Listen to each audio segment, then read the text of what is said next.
and everything.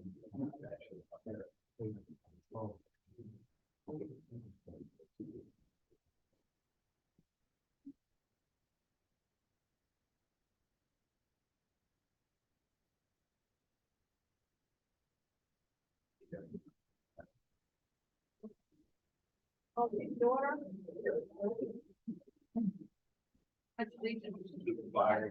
United States of America, to the republic which stands one nation under God, indivisible, with liberty and justice for all.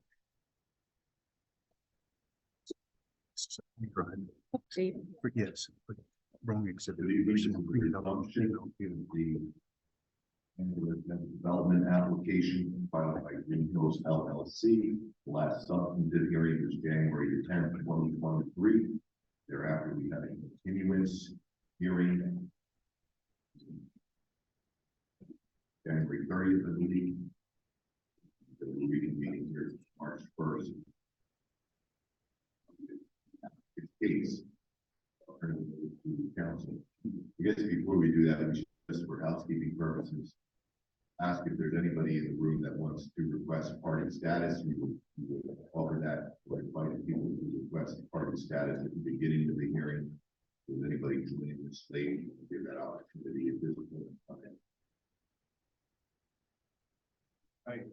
Brent, if I may, in reviewing the transcript ahead of tonight's hearing session, the planning commission requested party status. Mr. Hawes objected, but there was never any ruling on that objection or on the request for party status on the record. Obviously, we were permitted to go ahead and begin our cross-examination, but there's nothing in the record. Okay, so noted. I think there was a couple other parties or individuals who requested party status at the board was under advisement that that we address. I'll dig my notes out and maybe we'll address those at the end of the reports. Anybody else in the room? The record reflect no hands are up. So we will proceed. I believe before the hearing, council were objectors, specifically Mr. James, wanted to put an objection and introduce the document into the record at the outset.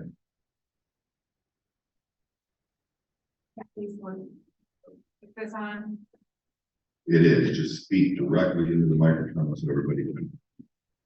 Thank you, Solicitor Brown. Again, this is Sheila O'Rourke, an attorney for Mr. Barry James, as well as some other neighbors. And just at the outset, I would like to introduce a letter that I had addressed to the board that attaches a procedural appeal that my client had filed that challenges the validity of Ordinance 313, which is the ordinance that this PRD application is filed under. That appeal is currently pending in the Court of Common Pleas. There has not been a decision yet. And so the nature of my objection is to point out that should appellants be successful and should the appeal be granted, that the ordinance would be considered void. And so to the extent there was an approval under that ordinance, the approval would also be void. So I would ask that to the extent the board would approve this application, it would be conditioned on the ordinance being found valid. I think there could be a real problem where if there was just an unconditional approval and then down the road, the ordinance was overturned. So that's the nature of my objection. I have marked an exhibit as James Exhibit 1. I'm not sure that I have copies for everybody, but I can certainly just give one to Solicitor Brown. Thank you. I do have a copy. I think counsel for applicant has a copy. Yes. And so this is dated January 20th, 2023. Attached to the letter is a copy of the notice of appeal that's been filed in the Berks County Court of Common Pleas. We will mark that as James 1. Does applicant have any objection to the entry of this? No, there's no objection. There's no objection. We will consider that for purposes of the hearing. No objection. No. We left off with applicant case, correct? It was cross-examination. We were, yes, cross-examination of, Persons. Pick up right there where you left off. Okay, thank you very much.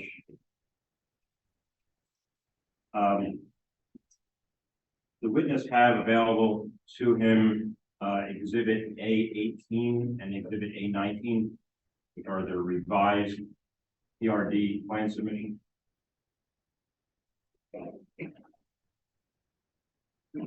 For clarification, I think those were large format plans, those were also contained. I don't know if you have a large.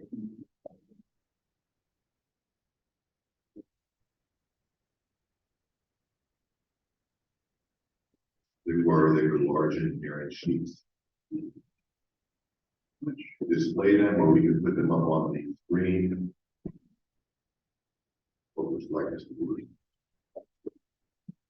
They were boards to be able to see the access to these stuff.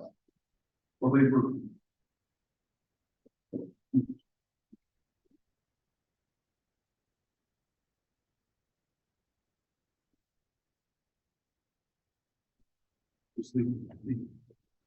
A16 and 17 are the original plan submissions. Well, what I'll call, for my purposes, original from October, and then 18 and 19 are sheets numbers 1 and 2 of the plan set revised as of December. So, exhibit 1, which contained copies of those,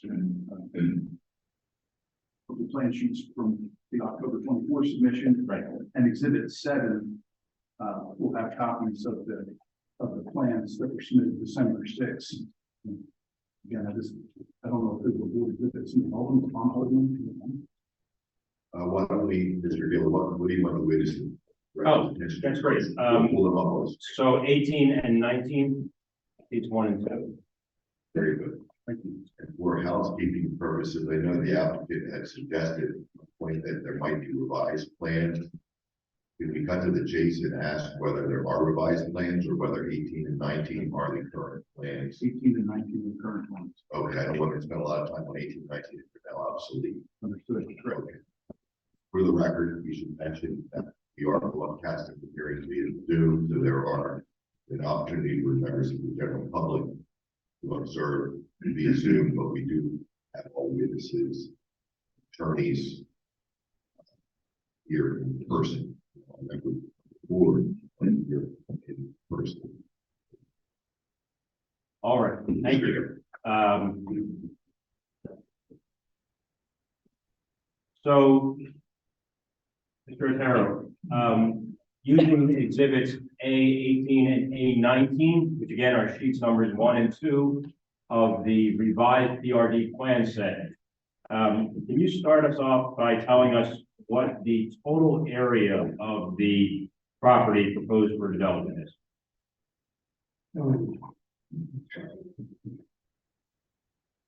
I believe it was over 56 acres. That's 56 acres gross.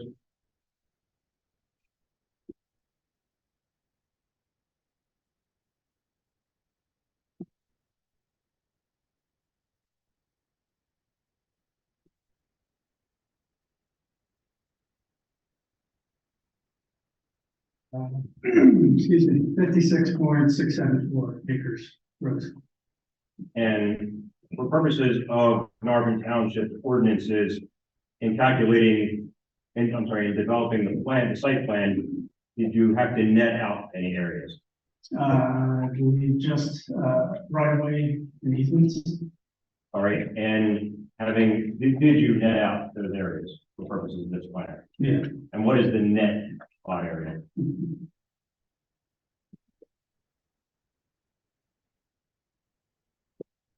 I don't have that on you, but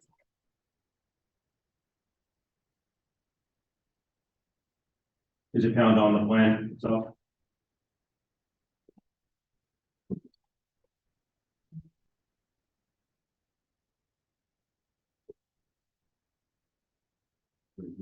No.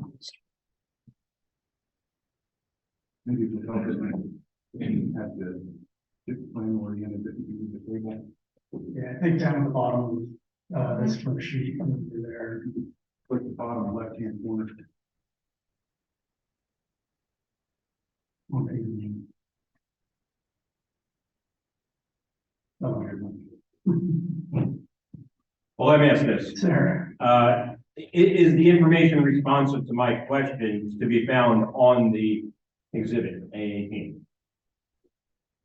yes, All right. Do you have any reason to conclude or to question that the information that's provided on the exhibit itself with regard to lot area or any other area and bulk information is accurate and correct? I have no reason to believe it's incorrect. Okay. Let me ask that question a little bit differently, and I'm sorry if it sounds repetitive. Is the information recited on exhibit A18 and A19 correct? That's my knowledge of it.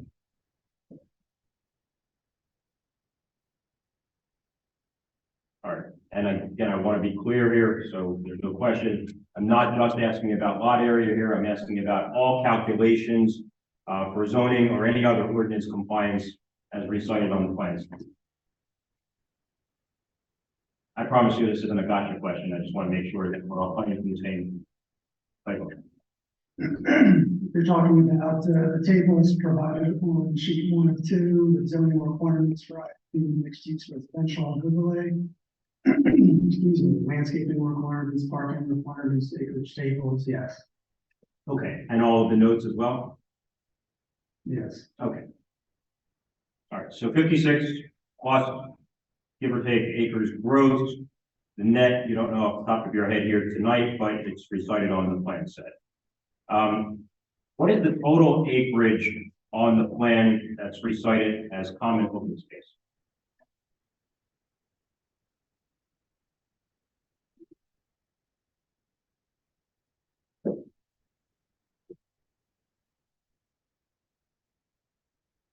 Are you looking for actual acreage or are you Yes. looking for square footage acreage? 14.88.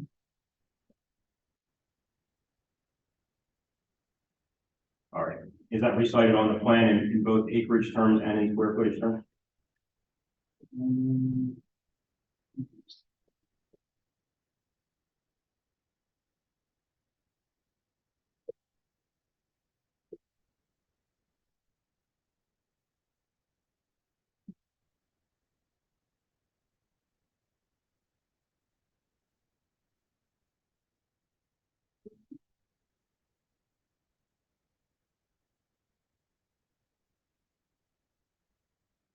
I believe, well, actually, the acreage in sheet 1 to 2 indicates common open space at 12.91 acres.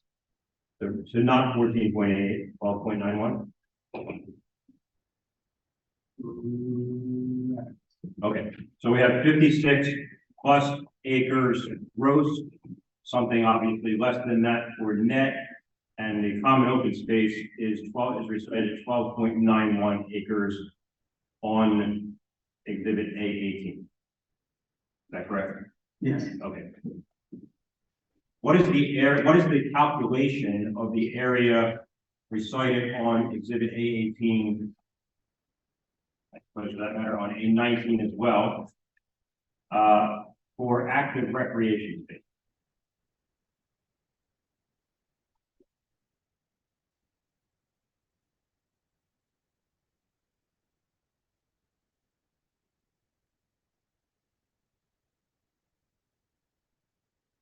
yeah, I'm sure it's actually calc on the plan here.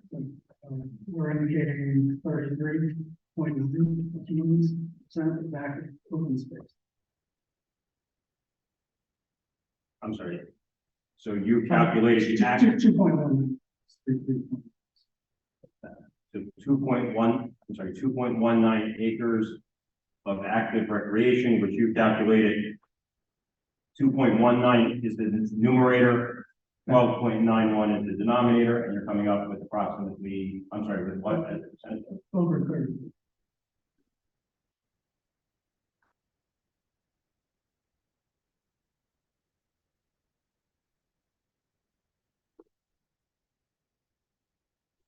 Was there any process, and I want to be clear, you're the individual who designed this site plan, correct? Our team, yes, Okay. engineer, myself, and another engineer from our office, yeah. Are you the primary drafts person of this plan with input from other professionals? And the project manager. Is there any, let me ask it this way, is there any other individual besides you who can speak authoritatively about this plan? Yes, Who is that? just give me a second. And to what areas can he speak authoritatively as opposed to? Second.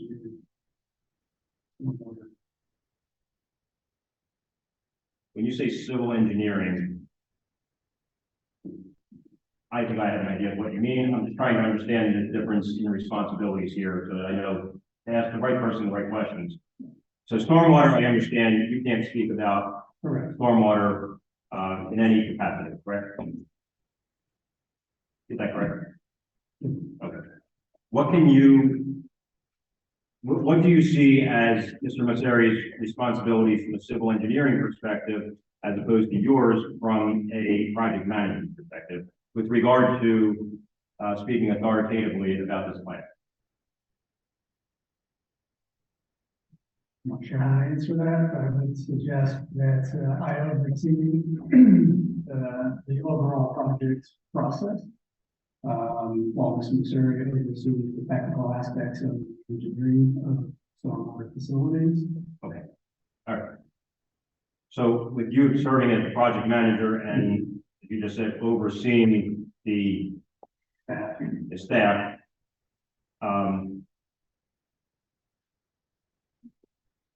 what process, if any, took place to determine that the open space and the active recreation areas depicted on the plan are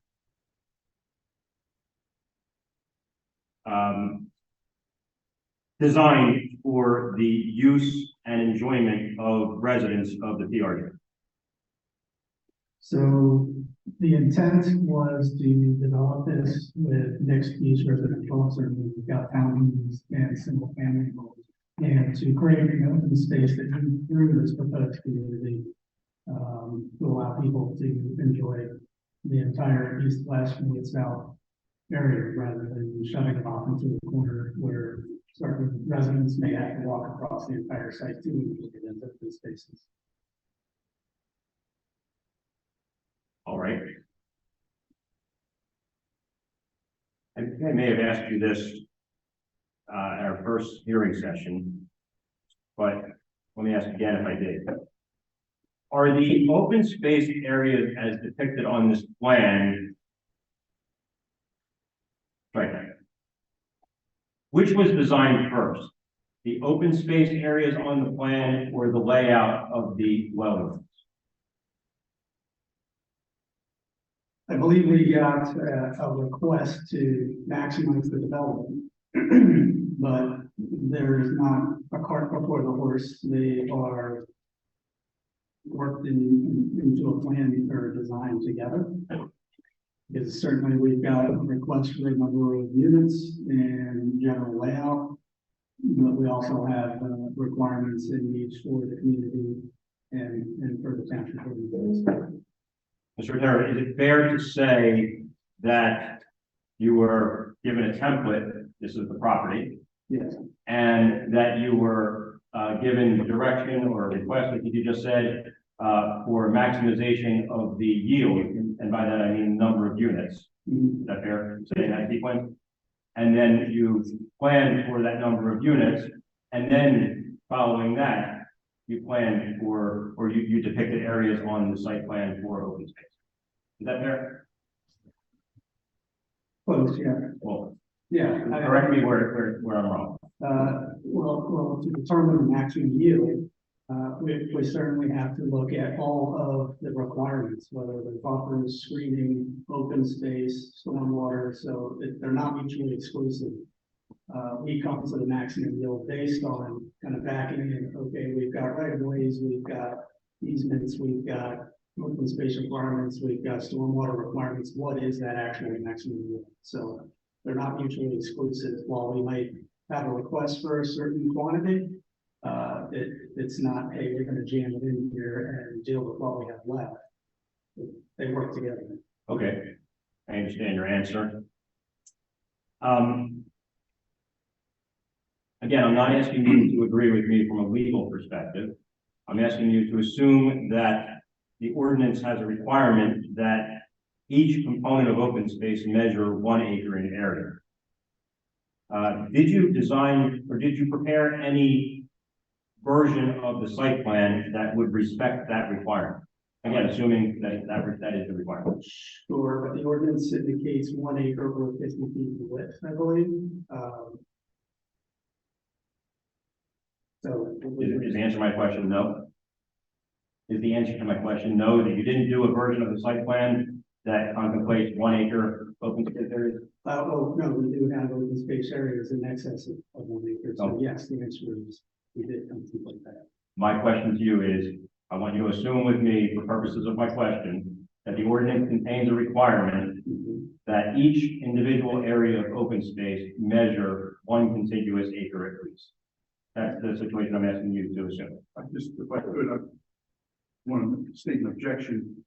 If the reference is to 628.13C1, there is a provision that says no individual common open space shall be less than 1 acre in size or less than 50 feet in width. I think that was the comment. So if you're asking about one part of that, you can answer that because before. Let me back up a second. Are any of the open space areas depicted on exhibits A18 or A19 1 acre or more in area? Yes. Which ones? A, C,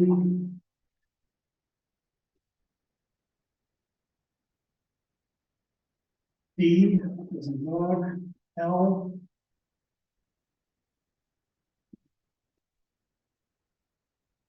As depicted on that one, the excess is 1 acre.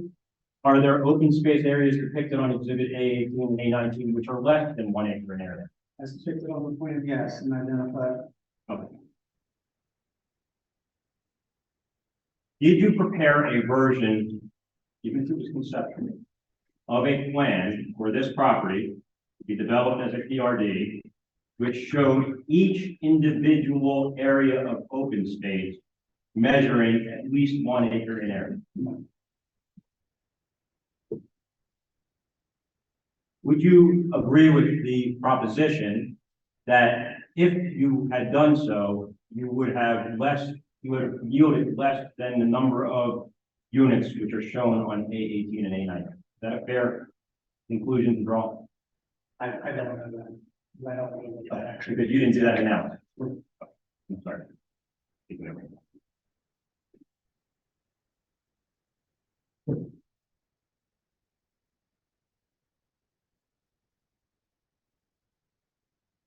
Now, you understand that your client is seeking a waiver or a modification from the ordinance requirement that each individual area of open space measure at least 1 acre in area, correct? You understand that?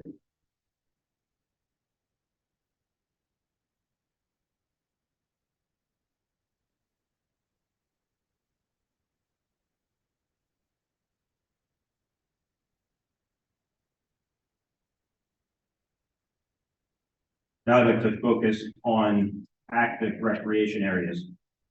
And again, please forgive me if we've already discussed this, just for the sake of continuity, if we have. I see 2 areas of active recreation space on exhibits A18 and A19 collectively. The first of those is in the center of the townhome component. And the second of those is at the northern end of Road B. Are there any other areas of active recreation space other than the trail, throw that in there as well, proposed for this PRD? Not showing them all of the exhibits that we're talking about. I think the trip. Not shown on these exhibits, and as the applicant's counsel stated a moment ago, these are the current version and it's the definitive versions of the plan, correct? Yes. This is the definitive version of the plan, correct? Is that right? This is what was submitted for that. Well, I promise I'm not trying to play gotcha. I just want to make sure I understand. When you say when you give answers such as not shown on the plan, or this is what was submitted, A18 and A19 is what the applicant proposes to build, correct? Correct. Okay. That's what we're here. That's what this hearing is about, right? Yes. Okay.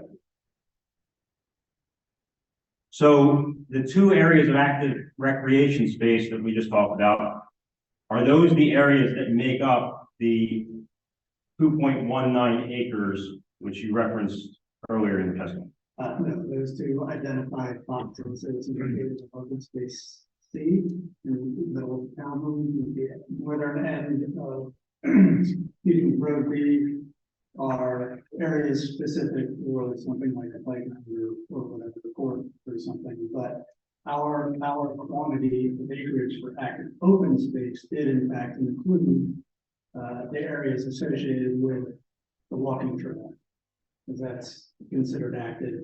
I think we have almost at least a half a mile of trail from one end to the other. Okay. And again, here, I'm just trying to understand the universe of these numbers. So that 2.19 acres is made up of the area, the active recreation playground in the middle of the townhomes. The box around that area says stage 1 on the plan.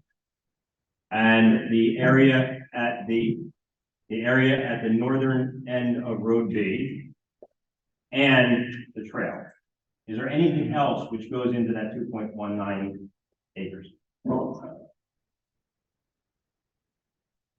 our thought and reason behind activation of primarily all of this proposed open space is active is because we do have a continuous pedestrian bike connection that serves the entire community and connects all of these separate open spaces so that we can come in. Okay, thank you. Let me probe that a little bit further. So the area, the 2.19 acres. I'm sorry for belaboring this, but the 2.19 acres is the area in the box in the middle of the townhomes. At that box, it's around the word stage 1 and it says active recreation playground. Yep. That's one component of the 2.19 acres. Is that correct? Yes. And then the second component, or another component of the active recreation area, the 2.19 acres, is the rectangle at the northern end of Road B, that's labeled active recreation playground. And then the remainder of the 2.19 acres is the trail. Is that correct? Right. I want to just delve into that last component. What areas of the trail are you including within the 2.19 acres? Is it, and let me ask a follow-on question that might help with your answer.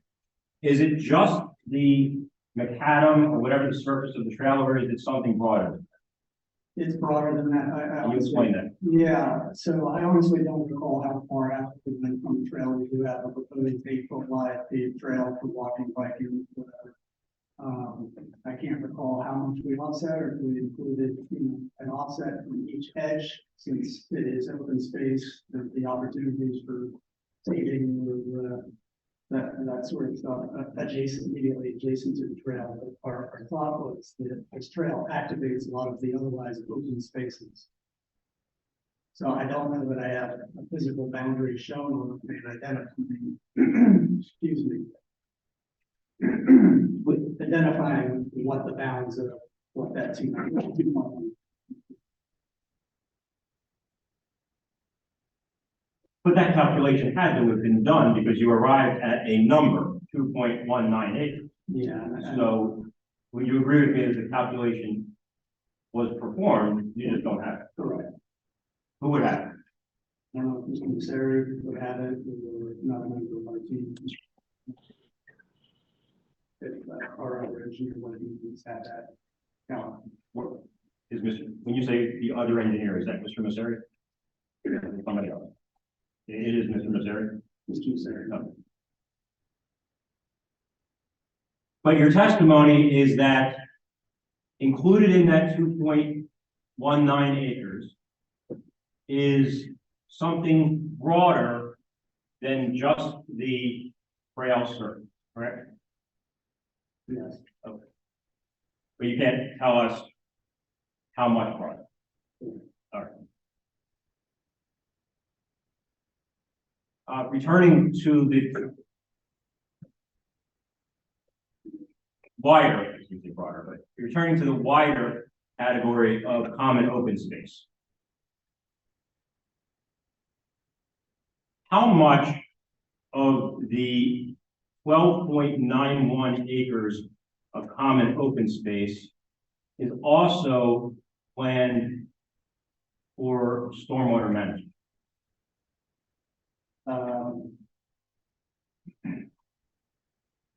20.2% of the total open space is dedicated to stormwater management facilities. I'm sorry, what was that number again? 20.2, something 0.2%. roughly 3 acres. All right.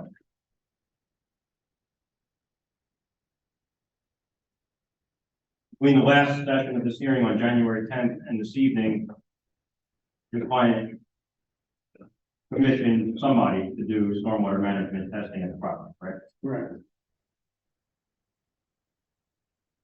Within that 20.2% of the common open space, approximately 3 acres, is all of that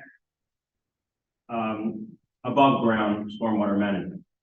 Yes, I'll let Mr. Misery, our civil engineer, delve into that further again. I'm not asking you to testify about stormwater management. I'm asking about areas that are labeled on the plan as stormwater management, which are within open space. Right.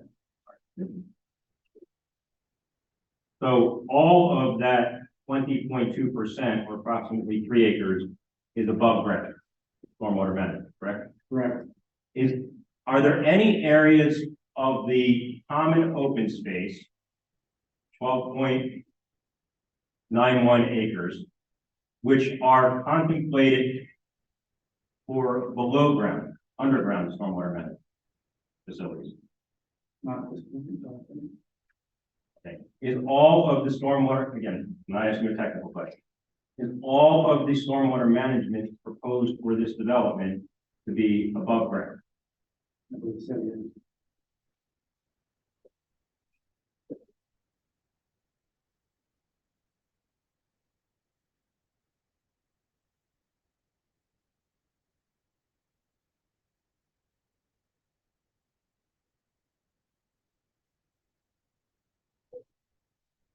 All right. Well, before we get to the broader layout, can we scroll down to the commercial component?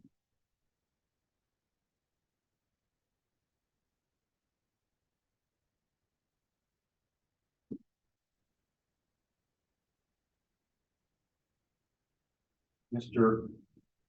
Harry, you testified that the applicant proposes to use parking in the commercial area for emergency purposes. So occupants of the residential components in a snow emergency would be able to park in the commercial component. Do you recall that testimony? Yeah, I don't recall that I said it, but I recall that they discussed it and offered as a snow emergency relocation cars with the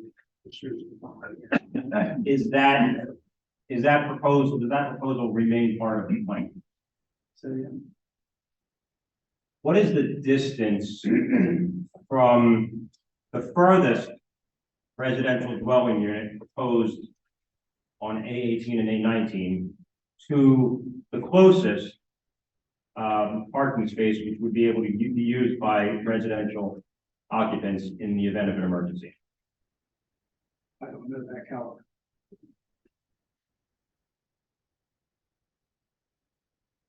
All right.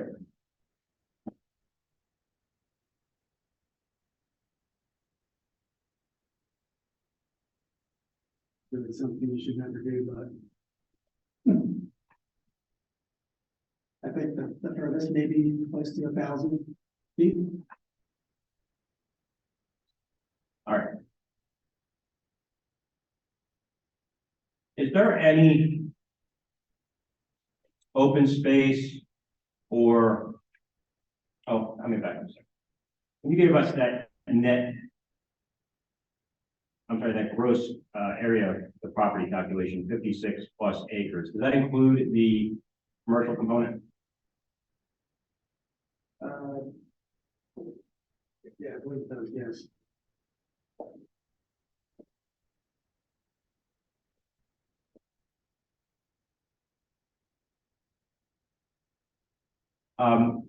We, zoom out so we can see the whole plan. When you were designing this plan, did you consult with any plans which have been prepared by the Pennsylvania Turnpike Commission regarding possible future improvements to or with regard to the turnpike itself? Yes, I did not have those discussions with them, but I believe our client did. Okay.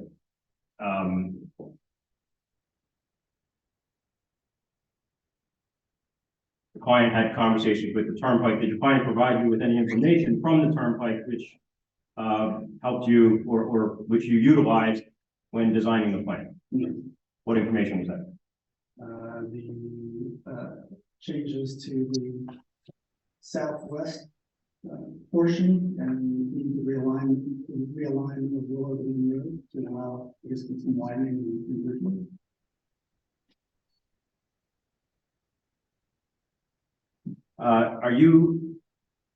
Did you assure yourself as the site designer that that information or those plans from the Turnpike Commission are the most recent versions of those plans from the Turnpike Commission? Yes. Okay. And does this plan reflect any possible future acquisition of land by the Pennsylvania Turnpike Commission? Any of the property that they indicated at the time of this plan production, yes, but any future taking of property or expansion in front or along 323, I don't know of that. Okay. Where on this plan are the Turnpike Commission's possible future improvements depicted?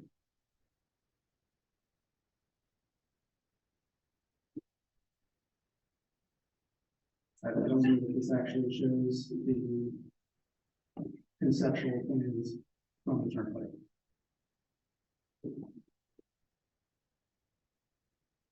Is there any portion of the property which is included in the plan for development that we're seeing on A18 and A19? Is any portion of that property land which the Pennsylvania Turnpike Commission may in the future need for its improvements? No. And how did you assure yourself of that? Again, the information was provided to us, we utilized to strike limits for what we could improve for development.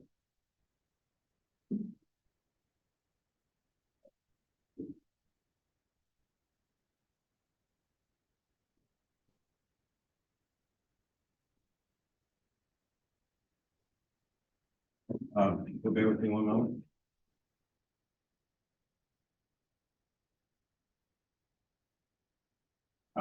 That's all we have. Mr. Chairman. Okay, Mr. Rourke. If I may just have a couple of moments.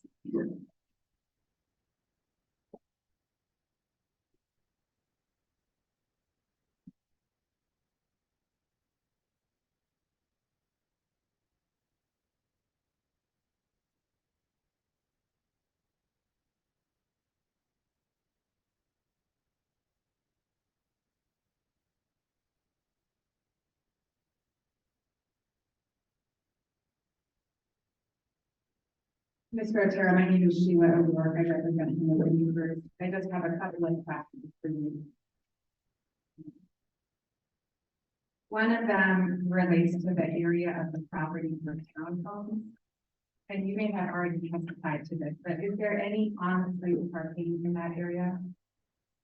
I believe we had no on-street parking shown in this plan for town. Is there any parking available to the townhomes other than the driveway or garage parking on each lot? That's depicted on this plan, each town. Oh, yeah, we do have a very small number of off-street parking clustered around mailbox. Clustered. For those needs. It should be noted in the video there already was that each of the townhomes is providing for 4 off-street on-site parking per unit. And just to clarify, you said there was a small number of additional spaces. Yeah. How many spaces are there? And 1 of 2 indicates 5 off-street parking spaces adjacent to the mailbox cluster. And how many townhome units are there total? 84? No, 2. Different project. 76. And so you said there was 4 additional off-street parking spaces to serve the 76 I'm towns. sorry, 86 times. 86 86. townhomes. And each unit has a 2-car garage and up with long driveways for 2 additional vehicles. And then an additional 4 spaces, 4 off-street parking spaces. So if a family in a townhome were to have a larger gathering, where would guests park? I think that was raised prior. I think we need the main thing is that we need the zoning requirement for parking for the unit. Certainly understand that question that was brought up by board members, I believe it was last year. And we could certainly be amenable to looking at options to provide additional parking in such instances. But your testimony as it stands today is that this plan does not contain an additional parking area for guests of the town. All the time. It's correct.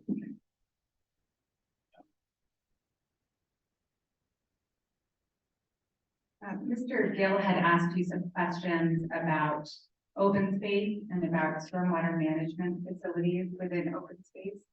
Is there also a drainage easement or other easements within the open space? I have been part of the industry this area, but whatever is required in those particular facilities by the time. So your testimony is you don't know whether there's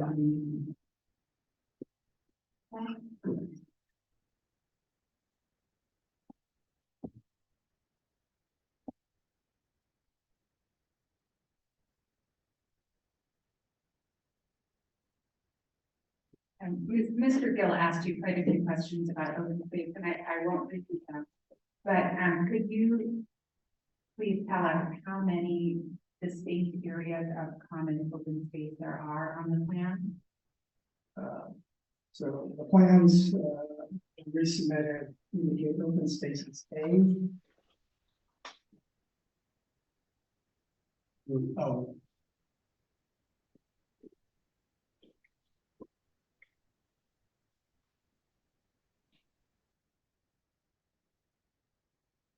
There is that a total of 15 distinct areas of common open space. Correct. And how small is the smallest area of common open space?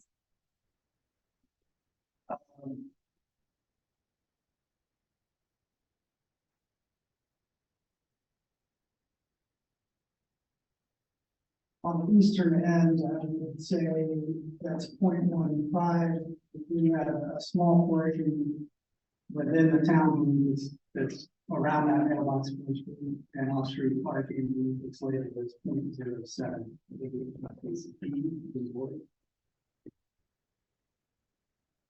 So you would agree that there are multiple areas of common open space that are under a tenth of an acre, correct? or one. What about common open space B that is 0.09? Yes, you're correct. So two, And common open space B, which is 0.07. correct.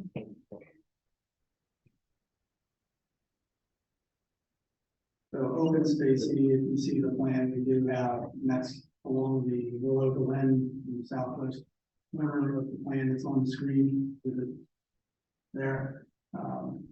The area on either side of that portion of the trail isn't shaded in green. That's due to, there's a even wall in there, so that was excluded from our open space calculator. It is green. It's not incorporated into the calculator. With regard to the recreation area, I understood your testimony is that in addition to the trail, it included the 2 boxes that are designated as a playground area. How large is the box in open space C? What is the actual area of that recreation space?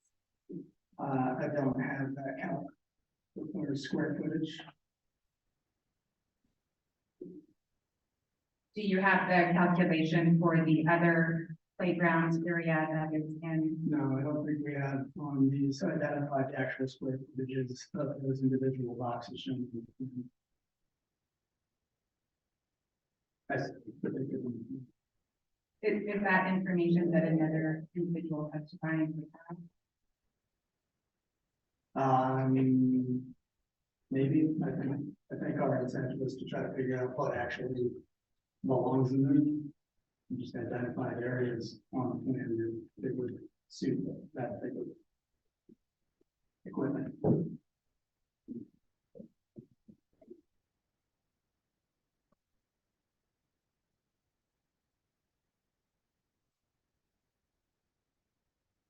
Thank you, those are my questions.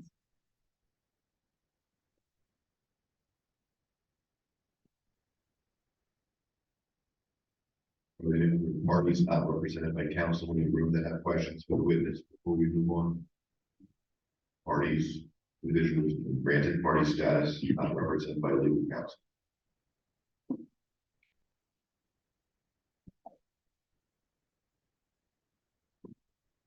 But you see, the supervisors have follow-up questions. We go to Mr. Hall's. In regards to the stormwater, have you done any studies done that would change these open spaces and stormwater management areas? So Mr. Messeri probably landed in it as indicated, have infiltration testing done to begin starting to look at calculating infiltration rates and solving basins. So the open spaces could change, right?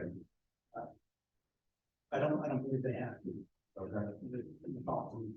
The what we showed is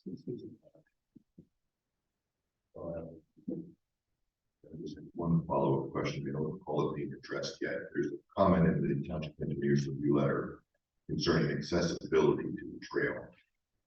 There's a notation here that areas of element A accessible property other than adjacent parcel. Can you address what your intent is with regard to accessing the trail, specifically with regard to goes to areas L and A, and then generally speaking, are residents tending to walk to the trail? How do they get there? Parking areas for people to access.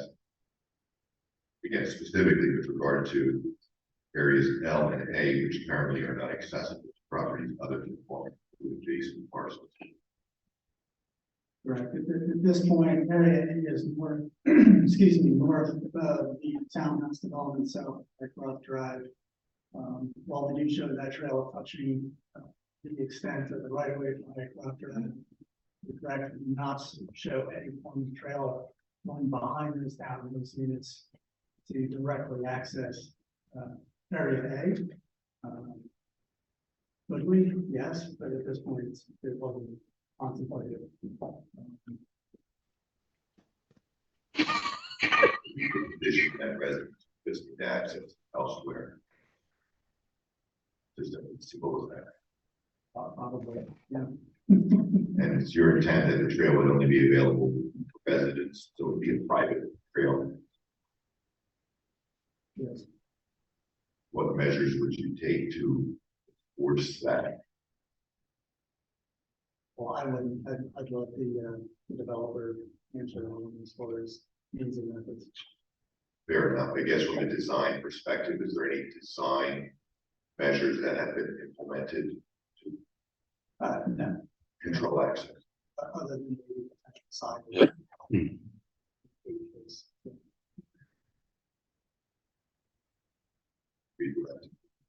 So, you, maybe try to throw in inverse order comment. Looking at the plan, plan sheet 1 from the December 6th, 2022 submission. That is exhibit A18. A18, yes. It's also in A7. But there's 2 proposed stormwater management areas shown in open space A, and there's some vegetation shown along the north side of those stormwater management areas.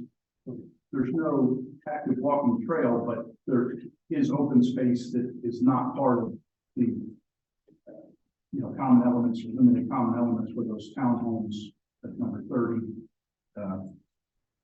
through 27 or 31 through 34 or 36 through 40. So I mean, if somebody wanted to walk across open space A without a trail, that presumably would be a grassy area. Some portions of it maintained as stormwater management facilities. Yes. And then there were some questions about parking. So there's a table in the bottom center of A18 that shows the minimum parking spaces required for the single family detached and for the townhomes. And that the ordinance requires 4 spaces per dwelling unit for the single family homes. Is that correct? Correct. And so do we show compliant on lot parking for each of those single family homes? Objection, the witness can't testify as to what is or is not compliant. He can only testify as to what is or is not. I'll rephrase it. Do we provide at least 4 spaces per dwelling unit for the single family detached homes? Yes. And with regard to the townhomes, is the requirement 3 parking spaces per dwelling unit? Yes. Do we provide more than that? Yes. Do we actually provide more than 4 parking spaces per dwelling unit for the townhome? Yeah, it's a fraction. It's not 5, but it's more than 4. Okay. And then you were asking questions about some of the smaller proposed open spaces. We have open spaces, for instance, open space E that has a walking path that runs either through it, touching it, or past it, correct? Correct. And then that walking path is divided by an internal street that picks up again as part of open space C along like townhome 86. And then it splits and a portion of it goes off to the east and would go through open space G. I'm going to object. I'm not one to belabor the rules, especially in a zoning hearing, but we're hearing a lot of leading questions, just yes or no answers. If the witness could testify as to the plan he designed, that's fantastic, but, what we're hearing now is testimony from council. Okay, I'll rephrase the question and give some direction for what the testimony I'm trying to evoke is. Can you describe the proposed trail as it proceeds along the north side of Road A through various open spaces? If you could reference the spaces, the connectivity between them. Sure, I guess I'll start at one end, and again, this kind of where we started was the northwest corner, open space A and Highcroft Drive. That trail, I'll say either begins or ends there, depending on the direction flow. And it travels in the southerly direction behind town units 15 through 26, wraps to the southeast and follows behind townhouse units 14 through 1, and between the turnpike and rail line for Woodland Road, actually on the north side of Woodland realignment. And then at that point, curves back towards the northeast and basically parallels the proposed public road A, crossing internal private streets and connecting open spaces in between these roads C, D, E, and ultimately crosses proposed dedicated road B. At that point, would be page, so at that point would be page 2, like exhibit.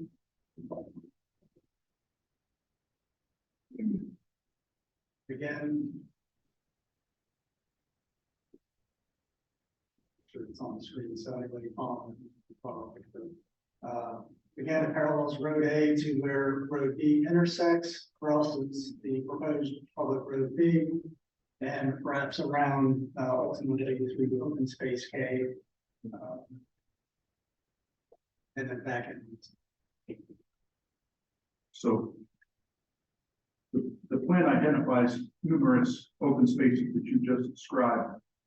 They're designated as individual spaces because they're separated by internal streets. Is that correct? That's correct. But the walking trail itself is contiguous from through those open spaces. Yes.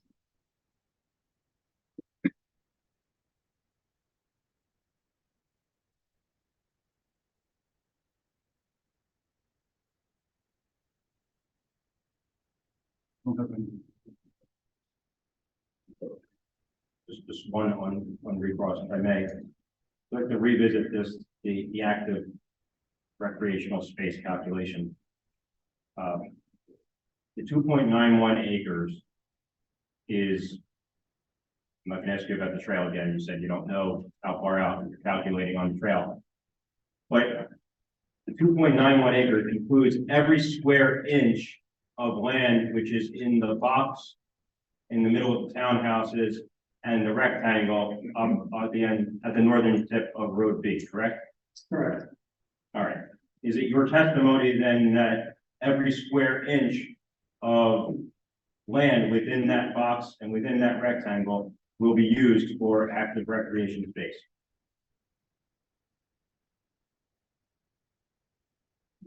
Yes, considering the playground, there's the playground structure as particular limits and falls and separation from other hazards. So while the structure might be 10 by 10, it might be 20 feet surrounding for falls and safety. It depends on actual selection of equipment. All right, but by your testimony, there hasn't been any analysis done to determine what that equipment is going to be, how it's going to be laid out. Not at this time. Not at this time. Okay. So, okay, no further questions.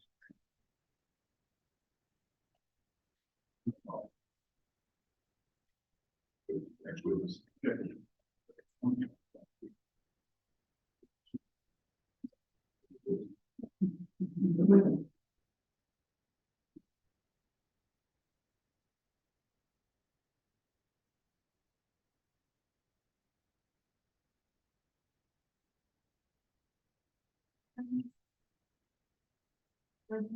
testimony about taking the I do.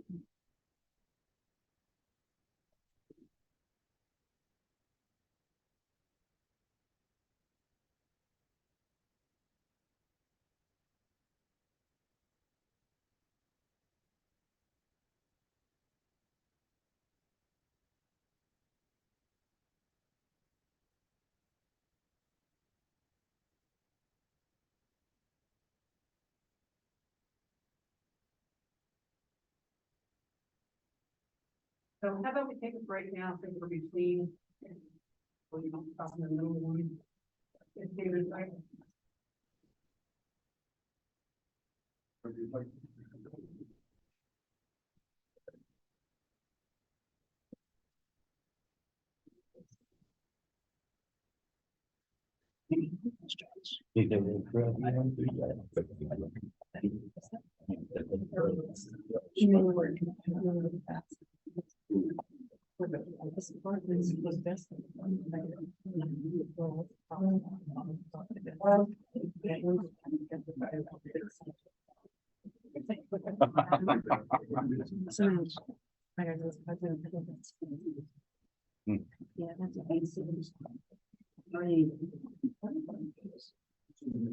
Say you're doing good in the navigating there without any crack in them. I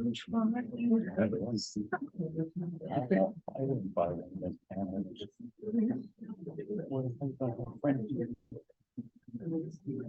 There's, it all goes on hindsight. I started thinking too much about that stuff. I don't think they'll leave it. And also in all the open space that's around it.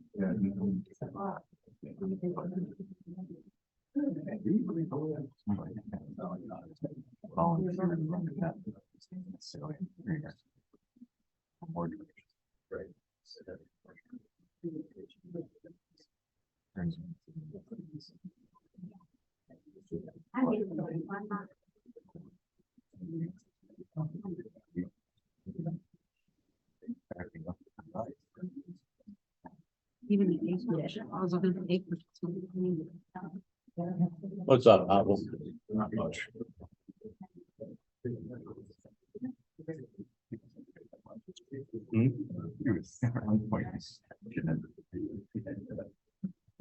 So it's like, hanging only at an hour. Just so you know, I can't stay while they break down there. I had to be up at 4 something. What's, did everybody agree to it the last time again? They were talking 9 o'clock. Sorry, They got less than an hour, that's that's what I overheard. Not totally sure.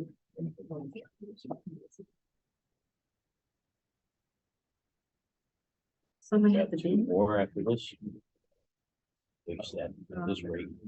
It ain't moving fast. Talking about throwing me up there tonight. And then after they talk, attorney to attorney, they're like, no. Because if they do it, I'll run towards their hand. It's probably the class from the Just the notes there. So he's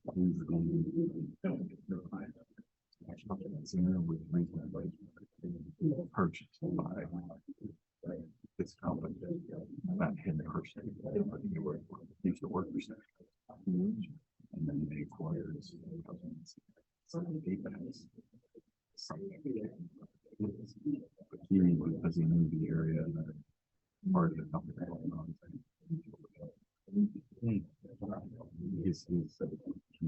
He's great. He will keep everybody attention. When we get in the dump truck full of manure or whatever you want to call it. I will say, wait till you see the lady walk in. And then I don't even see her. I say, she is overly confident. And she's very, very interested in talking about it. But she's just wait. And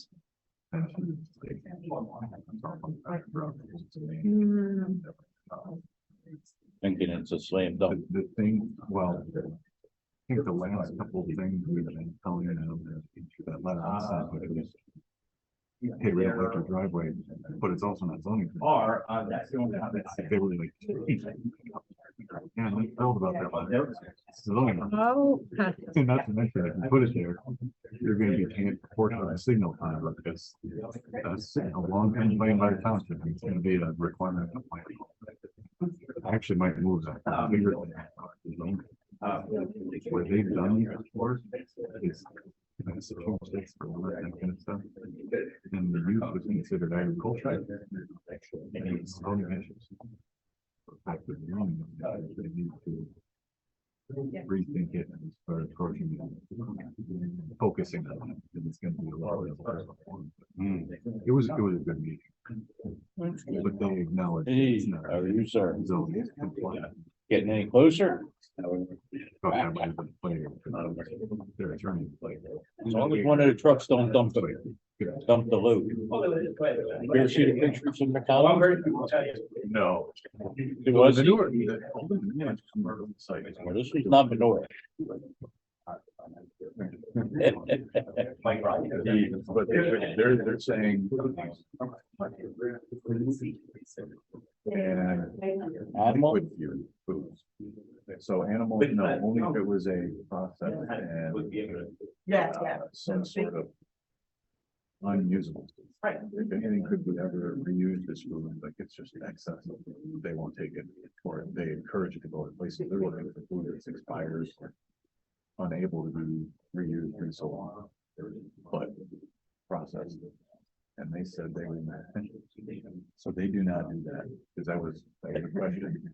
You can use that animal, decaying animal. I said, no, that's not. Yeah, it was a lovely day. Where was that? Right in front of McDonald's. The light changed and he The guy who was locked picking him, stuff up just felt. he locked his brakes up because he didn't want to run the red light, hit somebody. When he did, everything, the load shifted, came flying, and it was raining. How long ago was this? Last year, it was hot yet, still, it was always smelled, it was horrible. And, it was so bad, there was so much that we actually had to get the front end loader up there. Oh my God. Yeah, it's Keith, and like I said, they brought the front end loader up there to scrape the road. So when you call in a favor. To get the road open a little bit, it was, oh, it was horrible. It smelled in the states, for days, weeks. Yeah, I think the road's still stained a little bit from it. What for material was it? Animal, That's dead animal. dead animal pieces. That animal inside the road where it was. It's a place out of. Oh, what the hell? Montgomery County. Okay. Even the processes. It was a process and they were taking it to the landfill in Lancaster. That's what they, the process. Very, very much. Made aware of. Yeah, I know, I learned my own. We asked that. It seems to have. No, we don't know that, although she was familiar with. An issue, man. Yeah, we're. Like a dog farm, chicken farm. At his They referral, it's just. come to site now, they say, yeah, it's on the property. They have to on-site carry everyone. And they came up there with the property up there. Quite the battle. Every animal in there. Well, it's me. It's me. It was more difficult. It's back in that. Oh, man. It was the council plaintiffs. Well, allowing you to put it in the ground, that's the They- next thing. But that was, they were the process of doing it, so that's what they Okay. had to get much money. That's the next step. It's gonna- I mean, the night was. No, this is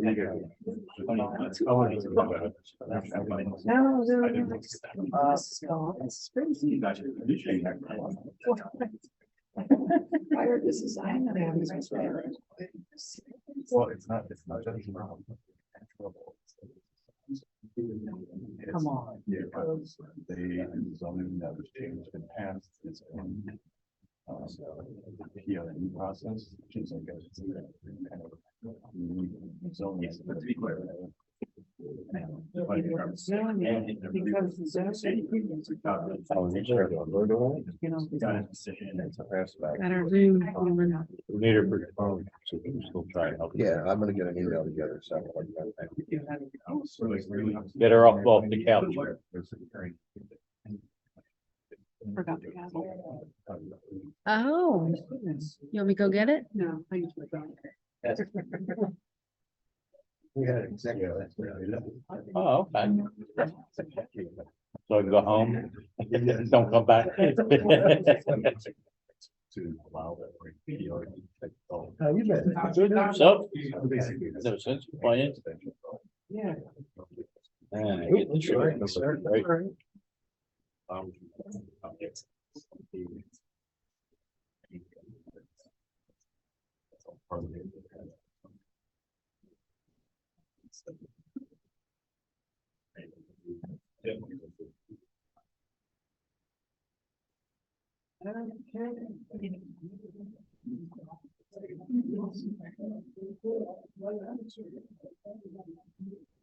It's just the way it is. What are you gonna do? Take care.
Okay, we'll call the meeting back to order. We're ready to go with Mr. Missouri. All right. Justin,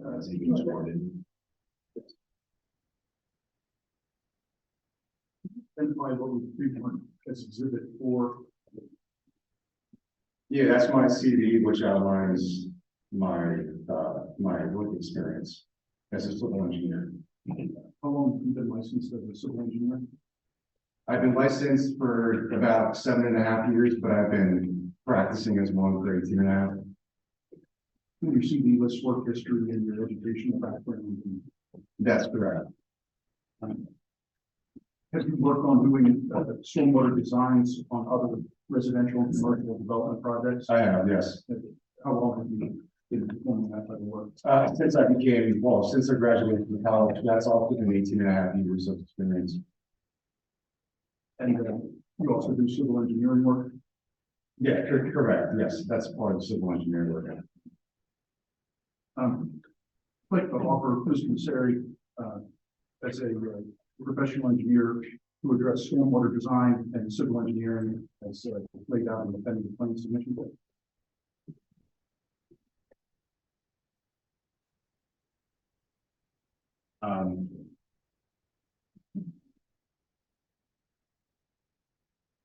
With regard to stormwater management, Mr. Missouri, how many projects have you worked on in Commonwealth of Pennsylvania? How many projects? Yes. Hundreds. Okay, and you've done stormwater management design as part of land development work? Yes, so that's pretty much required for every single project, so yes. Okay. No objections to his expertise in field of stormwater management. Questions from supervisors about qualification. The other party not represented by council is here. Questions about Mr. Mysterious qualification. All right, so no objections. Then I would expert in stormwater design and civil engineering. See. Mr. Chair, can you describe your general familiarity with this site? Yeah, so I was assisting Aristides with the proposed layout. Then I also would have, I would have reviewed components of that for engineering compatibility, potential future cost savings. We haven't done detailed engineering yet, but there's a lot of items that I can pick up on to both facilitate engineering approvals and potentially reduce construction costs in the future. And are you generally familiar with the definitive plan requirements and set off in the township's zoning ordinance? Generally, yes. I have a copy in the packet of information I provided tonight, photocopies of zoning ordinance section 628 and through 13. I'd just like to run through the definitive plan requirements set out in the zoning ordinance 628. Again, I hadn't marked this as an exhibit. I just tried to help facilitate these folks to look through. It would have been in the packet that I provided tonight as a Yeah, but we acknowledge that. So we're on page 165 of the zoning ordinance. It's we'll just take a tradition notice of the zoning ordinance. Thank you for providing just a reference. Yeah, well, yes, we'll deal with each in turn and just we'll do it briefly. Sure. 10A, all plans shall be prepared and shall contain all information as required by sections 301.6 and 401.3A through E of the township's salvo. Did you understand 401.3A through E to be the requirements for an informal sketch plan? That's correct.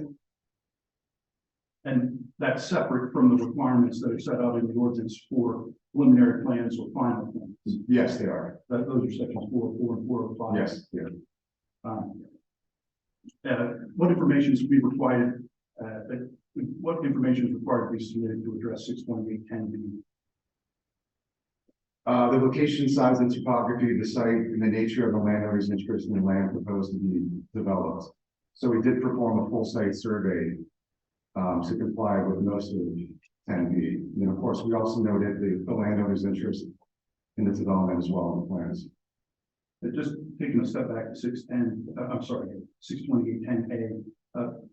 Can you just address the information that was shown on the plan to comply with those requirements for 401.3A through E?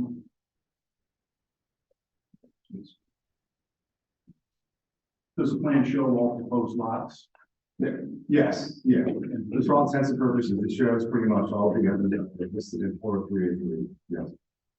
And 62810C, how does the plan comply with the requirements from that provision? The density of land uses to be allocated to parts of the site to be developed.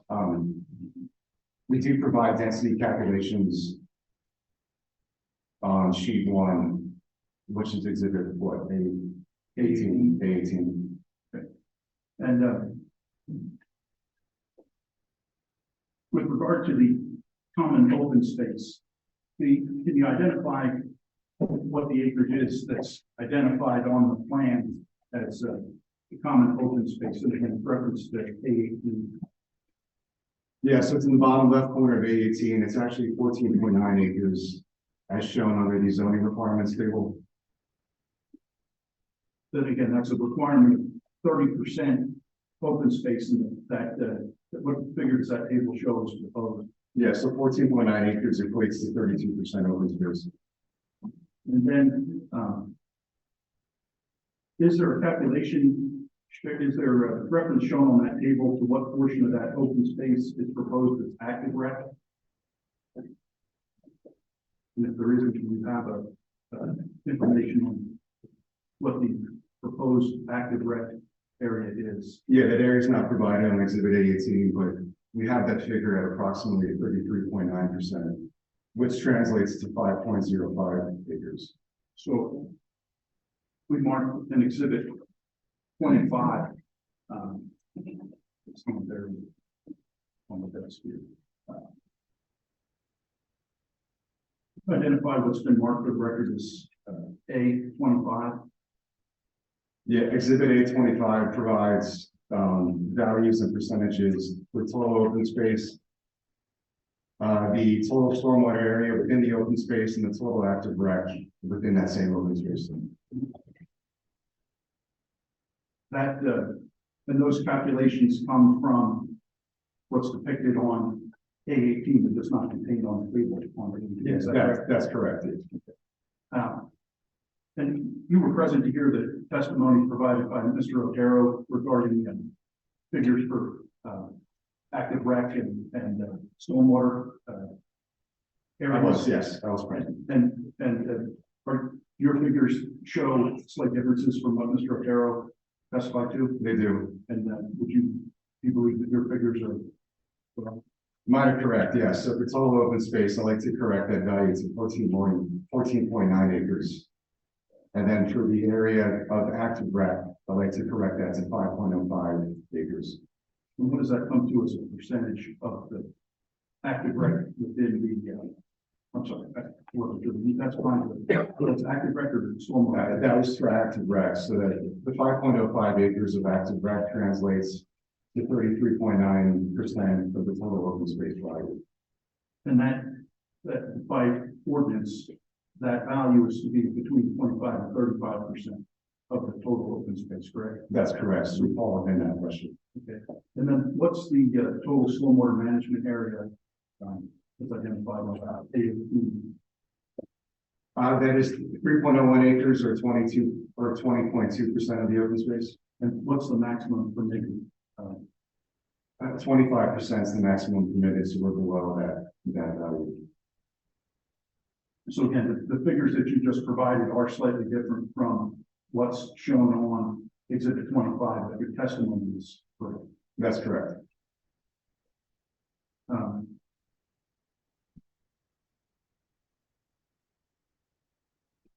I have a question for you. You reviewed the review letters prepared by the correct engineering. I did, yeah. Both the original submission and the December 6th revised submission. Correct. And in there was a reference to an issue with whether or not each of the proposed open spaces was at least 1 acre in size. Is that correct? That's correct. And do you have an understanding about whether each space, in fact, whether each open space in fact needs to be at least 1 acre in size? Well, because of the overstatement, we believe that. Objection. Witness is testifying to a legal conclusion. Well, could you reference what's provided in zoning ordinance 628-13C1?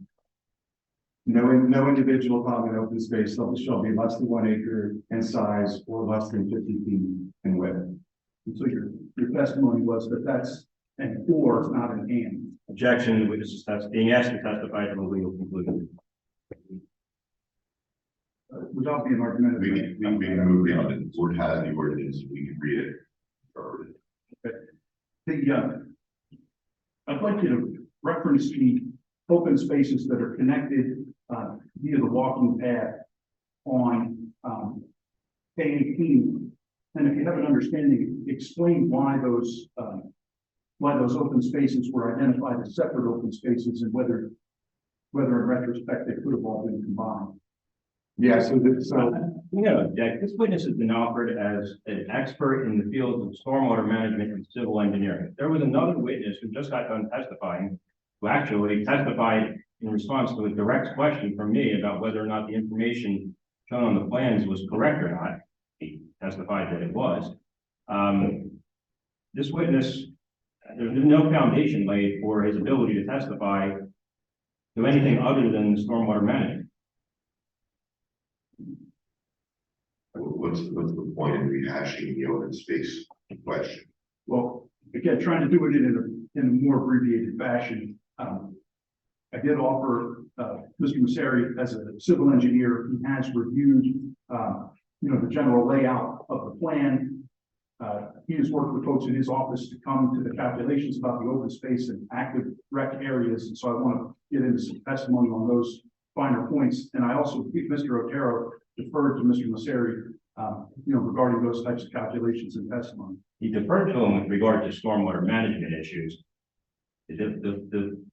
Otero's testimony as an expert offered in the field of site plan design, if I'm not mistaken, I don't have his card here in front of me, was that he was the project manager.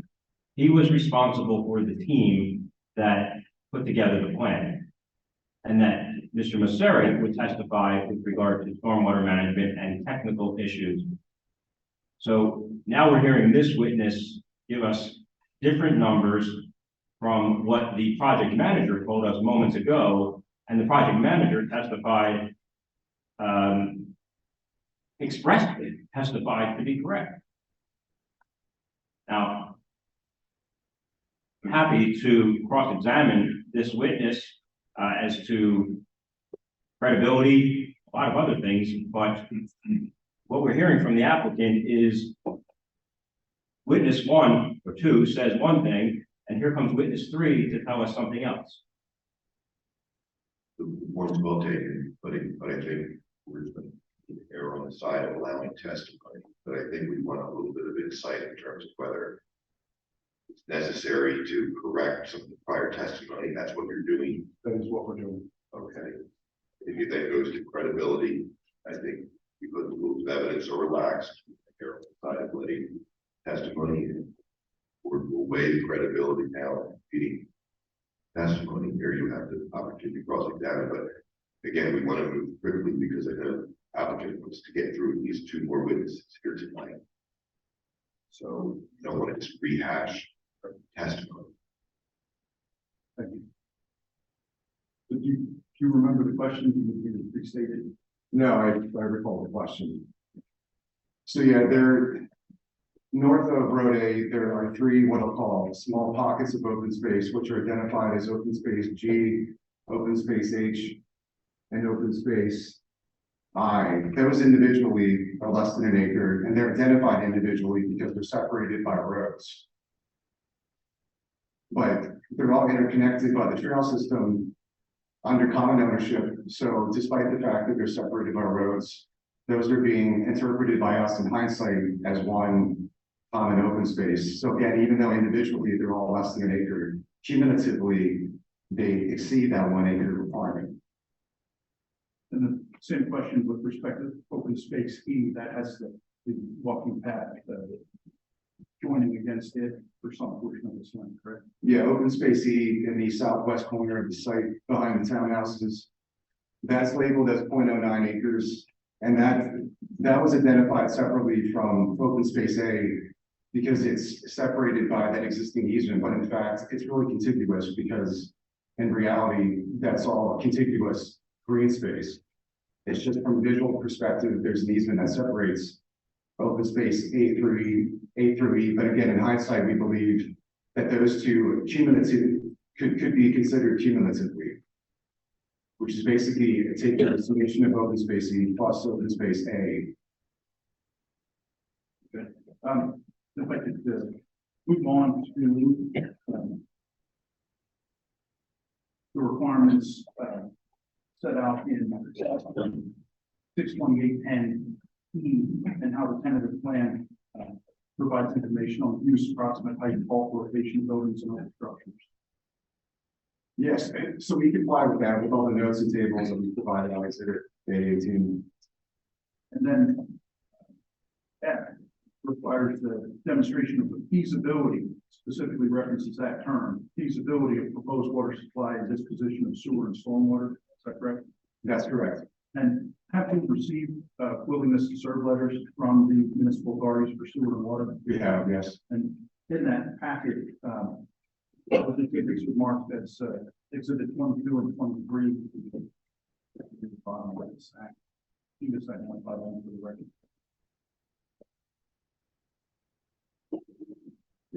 Exhibit 22 is the water serviceability request for the authority's response to that request.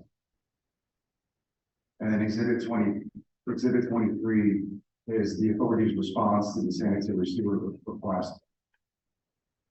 And with respect to stormwater, That also requires a demonstration of feasibility for the stormwater facilities. Can you describe what work you did in identifying the stormwater management areas that are depicted on A18? Yeah, so on exhibit A18 and exhibit A19, we depict a total of 5 basins. Those basins were designed to comply with Carnarvon Township's Act 167 Stormwater Management Plan for the Conestoga River watershed. So again, we performed a full site survey. So based on that topography, I calculated pre-construction stormwater flows to what I'll call each of the 5 distinct natural low points located around the perimeter of the site. 2 of those are south of Hycroft Drive. The other 3 are located north of Main Street. Based on those existing conditions, I computed drainage areas using the existing site covered, and of course, I computed time and concentrations to each of those respective low points as well. That gave me the pre-construction flow. I then calculated post-construction flows to those same 5 low points. That was based on the proposed improvements depicted on exhibit A18 and A19. I made some impervious cover assumptions, so I assumed the maximum allowable coverage, impervious coverage for the IOP parcels. I conservatively assumed the maximum available footprint size for the single family lots, plus an additional 450 square feet per lot for future impervious coverage. For the townhouses, I conservatively assumed the maximum available footprint size for those lots, plus an additional 120 square feet per lot. Those I state as being conservative because each single family home is not going to receive the largest footprint, and each townhouse is not going to receive the largest footprint. So my design for the stormwater management basins, I'm deeming as conservative because they're assuming the maximum size for each lot. In addition to that, these blue outlines you see on the plan, that's based on basin grading that I performed.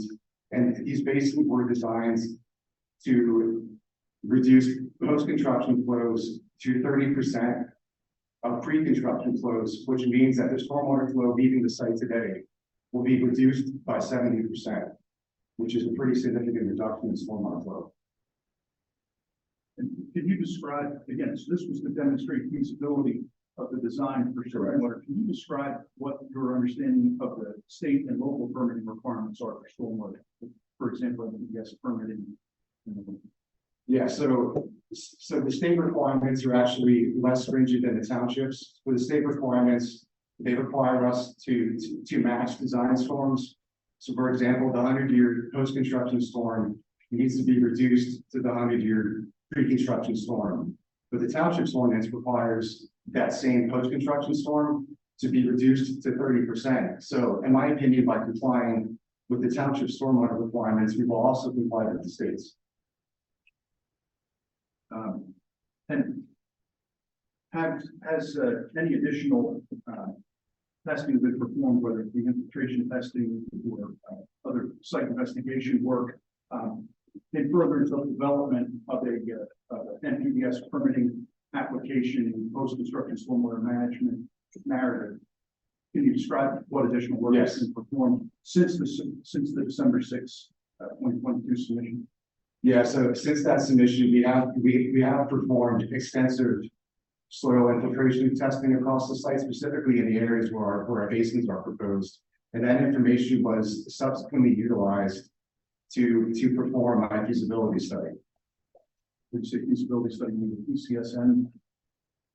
Yes, so the feasibility study being the sizing of the grading and sizing of my basins to comply with the township stormwater management requirements. So basically, you've done work beyond what was depicted as your initial demonstration of feasibility for stormwater. Having done that additional investigation, do you believe that you'll be able to develop the project with the stormwater facilities in terms of the area identified, the areas identified on the plan? That's correct. I don't foresee any significant changes with the outlines that are currently depicted on the plan. So, back to 628 and G, what's required and under that provision, how do we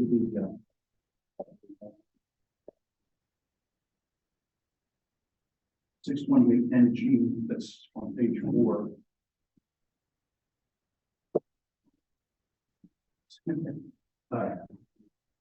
It requires the identification of the substance of covenants, grants of easements, and other restrictions to be imposed. Is that correct? That's correct. 628 and G.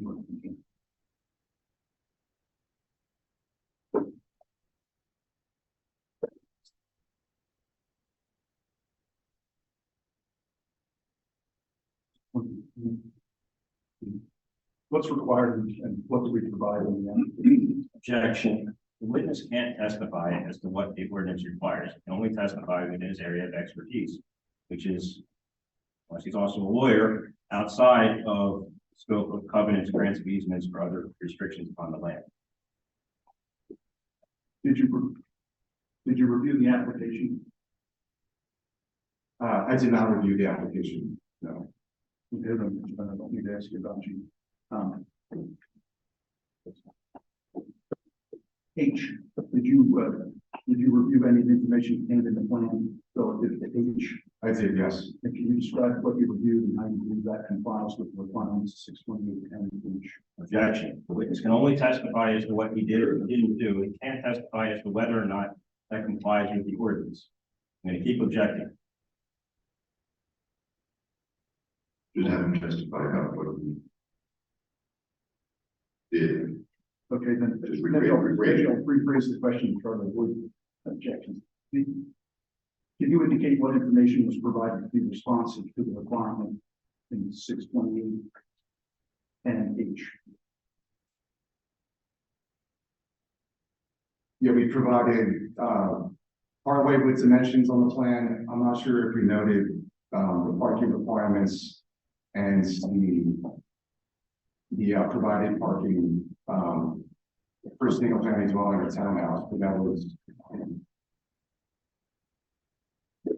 That you know what the rest of these specified, that's.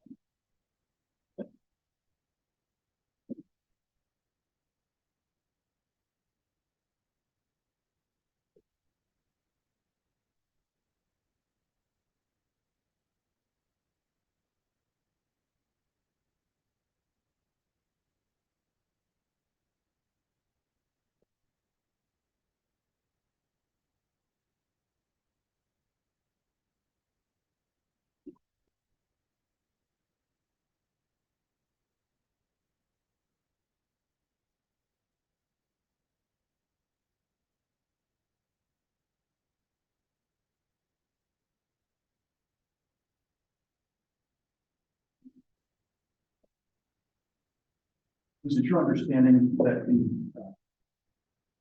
parking identified in the tables on the A18 demonstrate compliance with the ordinance requirements for the number of parking spaces?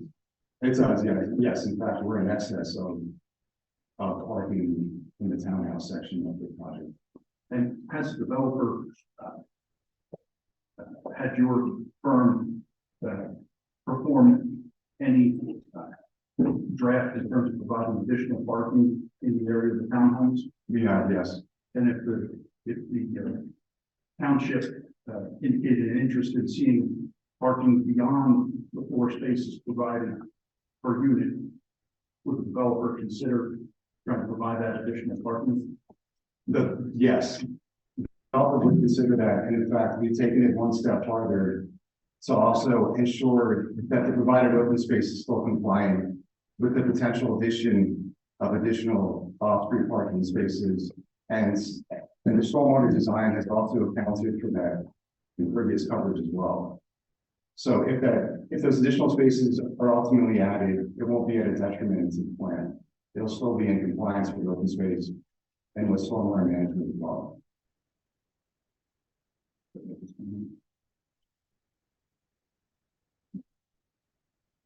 I don't have any additional questions from this board. On that point, potential additional parking, have you analyzed the location of where that additional parking is located? We have, yes, if you go over to the townhouse, the left side of the plan on A18. It would potentially be positioned between townhouse units 14 and 15. Yeah, over there, if you scroll over to the left. See that on the extreme corner there? Yes, And how many additional spots you gonna put there? it would be between 20 to 25 additional spaces. And that would be just designated as overflow or guest parking. Correct. So it's your testimony that you designed stormwater management facilities to accommodate that additional 20 to 25 space. I have, yes. Stormwater facilities, since there appears to be overlap, that you're counting common open, that the common open space includes those stormwater facilities. Can you describe how those stormwater facilities are going to function? They're going to function primarily as detention basins. Again, we performed infiltration testing. Those rates were not great. So in my opinion, I deem infiltration infeasible on the site. So because of that, I'm going to have to propose MRC BMPs. MRC is an acronym for Managed Release Concept BMPs. Those are approved by DEP for volume management in lieu of infiltration facilities. So these will be designed as MRC BMPs, which will serve to manage peak rate, water quality, and volume management, which complies with the Northern County ordinance and also the state's requirements. Okay, and what are some of those BMPs that would anticipate seeing in the common open space? Oh, well, I mean, just your standard surface detention basin, similar to the one that was proposed in Highcroft. It's going to be almost identical to.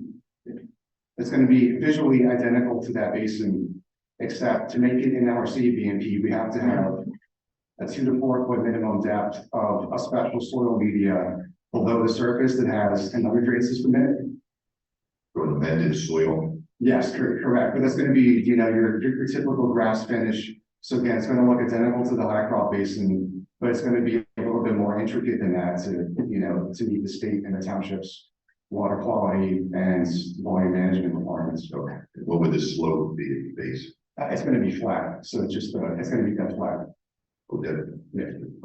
Now, in light of the underground,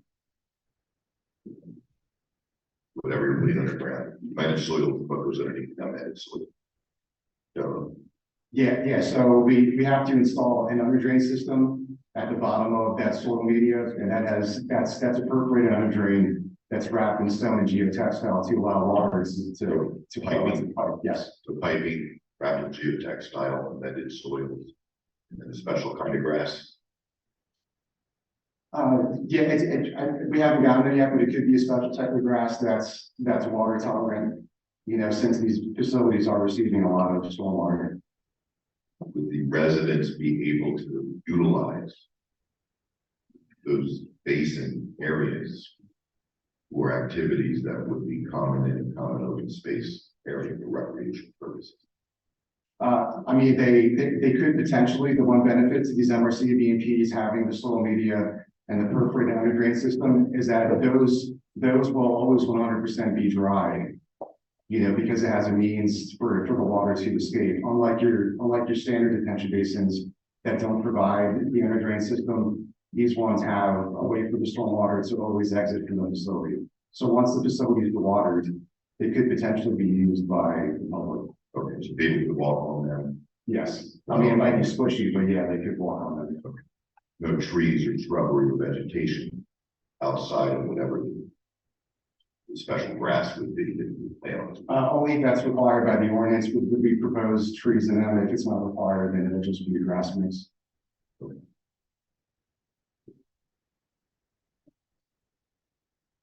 Building. included a prospect of decks being constructed on the building. We did for the townhouses, yes, so that depicts the 120 square feet that I referenced before. And again, the single family homes, I had assumed a 450 square foot future addition, that's not depicted, that's just the conservative number that I came up with for those lots. For, you know, future pools, decks, patios. Okay. Supervisor questions? Let's go to Attorney Gilman. Mr. Messeri, let's pick up with the stormwater management. When did you perform the infiltration testing, which you just referenced? It was after the December submission, so I believe it was in January.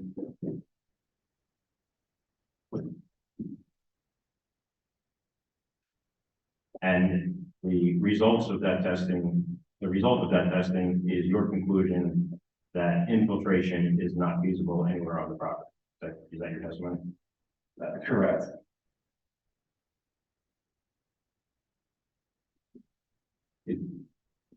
So is it safe to conclude that you did conduct infiltration testimony? Take the words out. Infiltration testing within the areas that are shown on exhibits A18 and A19 as stormwater management areas? That's correct. Where else on the property did you do infiltration testing? As far as areas that are not currently depicted as stormwater management facilities, we also did testing across the IOP parcels. On the easternmost IOP lot, we're gonna have to have an underground basin on the easternmost IOP parcel. That's not part of the open space. So Aristides' testimony was correct that all basins within the open space are surface, but that one in the IOP parcel being outside of open space would be underground. Okay, thank you for that. My question was, where else on the property, other than the areas programmed for stormwater management on exhibits A18 and A19, did you conduct infiltration testing? Excuse me. And I just want to make sure I understand your testimony. You didn't conduct it anywhere else on the residential component, but you did conduct it on the easternmost edge of the IOP parcel. That's correct. Were there any other areas of infiltration testing on the property? No. Why not? So I'm not sure if this is in a township stormwater management ordinance, but it's a DEP requirement. So typically, for example, I cannot put on-lot stormwater facilities on single family homes because these facilities need to be either 10 feet downslope of the foundation or 100 feet upslope. And those lots just aren't large enough to provide on-lot infiltration systems while complying with those horizontal setback distances. So is it a safe conclusion then that the location of stormwater management areas and potentially areas for infiltration is being dictated by the layout of the development as opposed to where on the site infiltration areas might be available? Yes.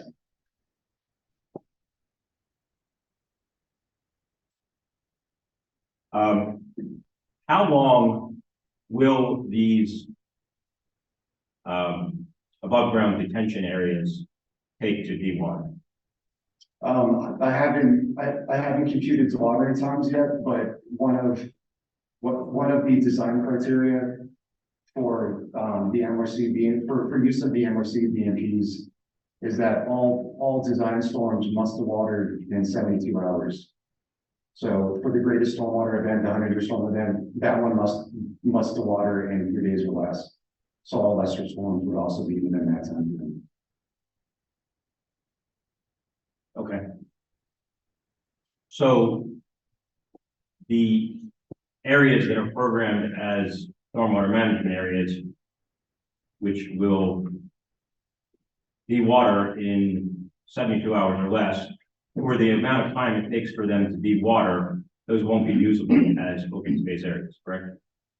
Well, it depends on the weather, really. I can't say yes or no to whether they're in fact not usable. Well, let's say for the 100-year storm and the maximum dewatering time, would you agree with me that for the 72 hours that it takes to dewater, if that is how long it takes, that area will not be available for people to walk upon, use as open space? Correct. It's not usable for the length of its water time is.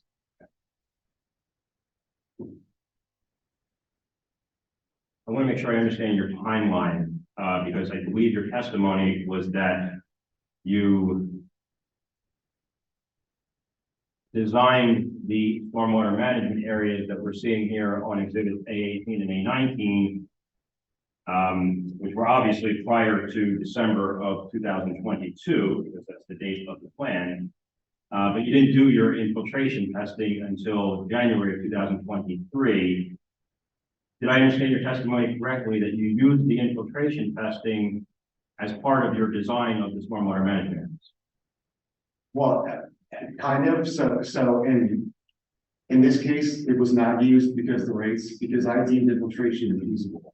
So it really just confirmed some assumptions that I made initially. I wasn't able to use infiltration rates, so it didn't really impact on design.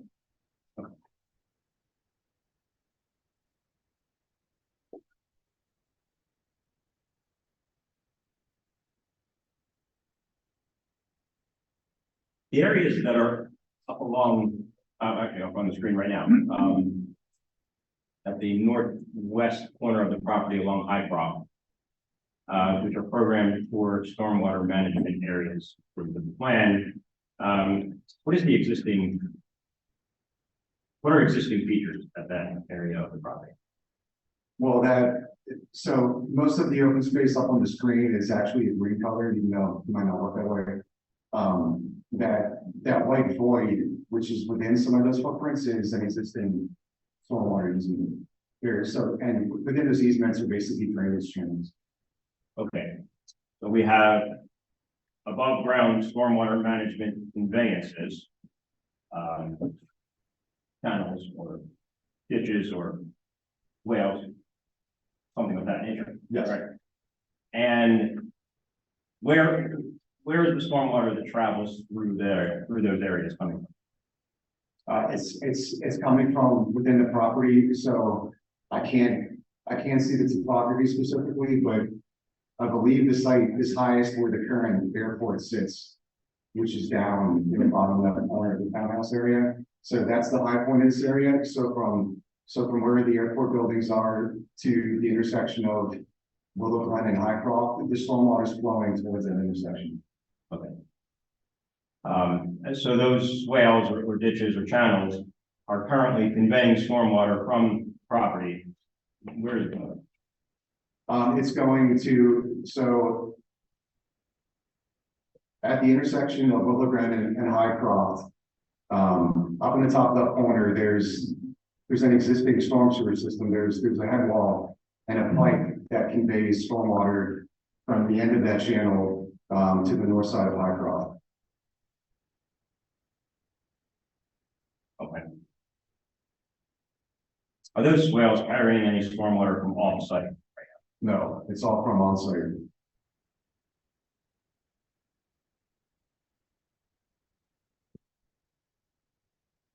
Part of the managed release concept, correct me if, please correct me if my understanding is incorrect. The stormwater is collected in the detention areas. It filters through the amended soil mix into a series of perforated pipes. That's correct. And then from there, it is conveyed ultimately to a point of discharge. Correct. Where is that point of discharge in your design? There are 5 points of discharge. One is in the top left corner, as I previously described. If you scroll over to the right near the Highcroft Basin, there's another road culvert there. Scroll up to the left a little bit. Yeah, right there. So at that location, there's another existing culvert which conveys stormwater from another existing channel on our site, which is stormwater north of Blackrock. That's the second point of discharge. If you scroll down to the left side of the IOP parcel. Yeah, where that basin outlet is, that area is actually currently functioning as an existing detention basin for the buildings on the airport site. That's going to be expanded upon. So that basin there will utilize what I'll call an existing discharge point, which conveys water via storm sewer to the south side of Main Street, somewhere through the Morgantown Crossings property.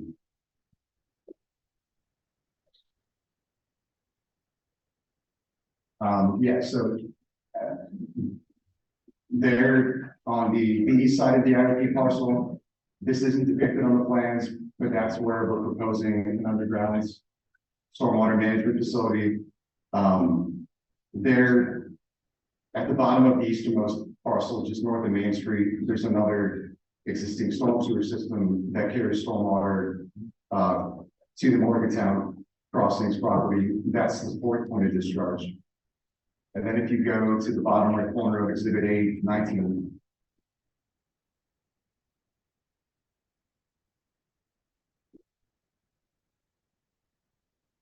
Yes, so there you'll see two blue outlines. Those two facilities will function in tandem. I was going to propose a storm sewer pipe below Road H that basically connects those two facilities to act as one. In the bottom right corner of the open space there where the easternmost outlet is, there's another existing storm sewer there which conveys stormwater to Morgantown Crossings as well. That's the fifth point of discharge. If I understood your testimony, all of the proposed points of discharge are existing points of discharge. Yeah, correct. They're all two existing storm sewer systems.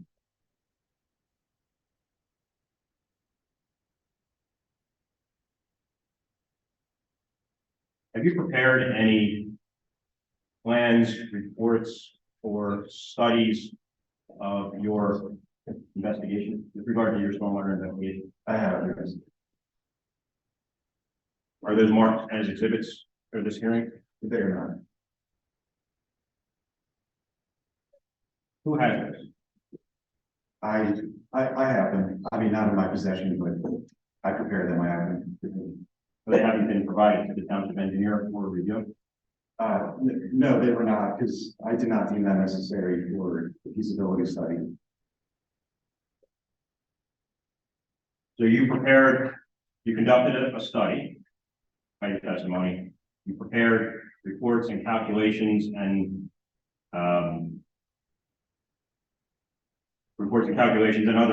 written material as a result of your investigation. But you did not see fit to either produce those as exhibits for this hearing or give them to the township engineer for review. That's correct. Because you deem them to be acceptable for Well, purposes. as a team, we did, yes. Team has determined them to be acceptable for purposes of demonstrating ordinance compliance. Correct. When you say team, what do you mean? I mean, myself, myself, Aristides, our attorney, and a developer as well.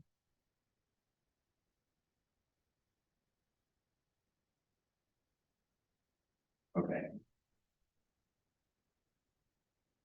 Let's talk about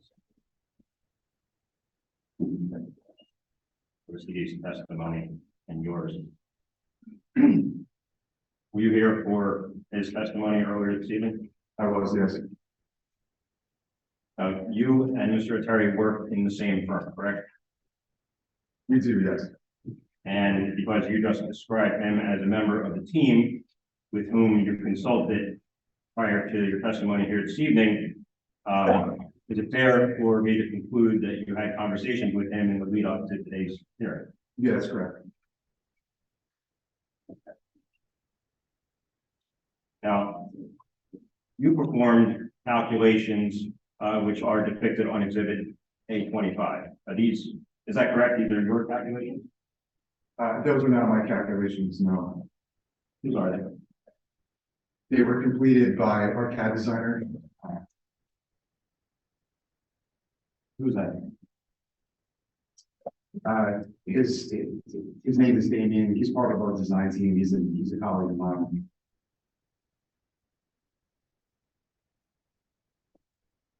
Okay. What information did you give him to allow him to complete these calculations? I didn't give him any information. He bases information from exhibits A18 and A19 that he physically prepared.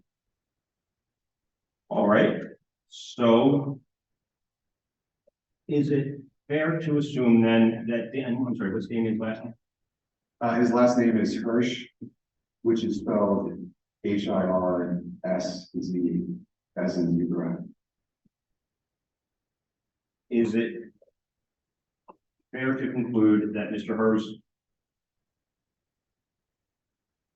made his own determinations then about what it does or does not constitute open space for purposes of filling in the numerator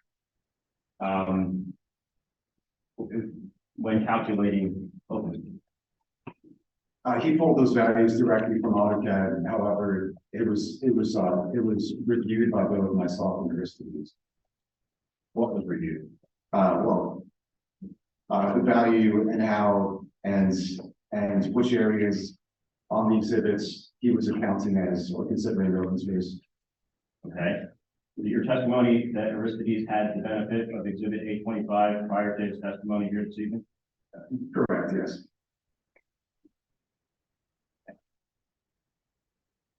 So Mr. Hurst Mr. Hurst prepared calculations based on exhibits A18 and A19, and you didn't tell him what to count as open space, but you checked his work after it was completed. Is that Correct. your testimony? Yes, correct. Okay. And he, because you'll agree with me that necessarily he needed a numerator, right? Yes. He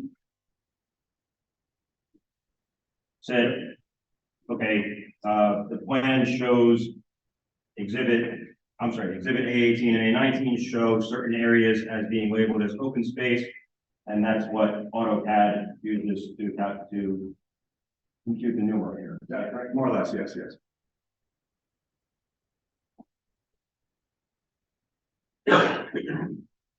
AutoCAD was pulling information from a plan which you and Mr. Perry designed, correct? Correct. All right. So the numbers that were going into the calculation were numbers that you originally calculated, right? Correct.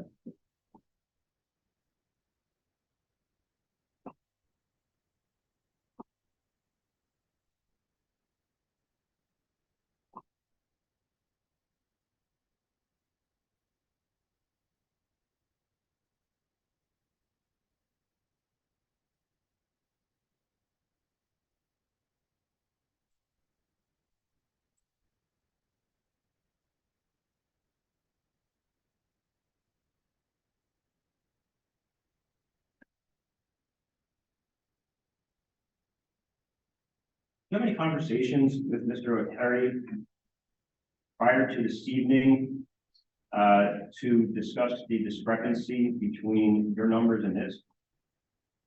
I did not know. But again, I just want to make sure I understand, forgive me for asking the same question twice. You can testify with certainty that Mr. O'Terry had exhibit A25 prior to his testimony here this evening. Yes. No further questions.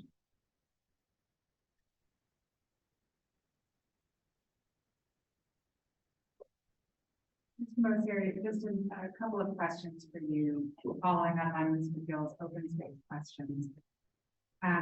Exhibit 25 lists that 14.88 acres are proposed as open space, correct? That's correct.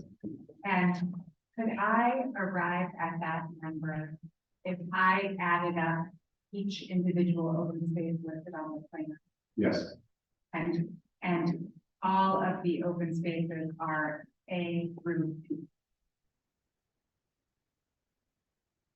I believe that's correct. If P is the last open space, then yes, if you take the summation of all those open spaces, it should equate to 14.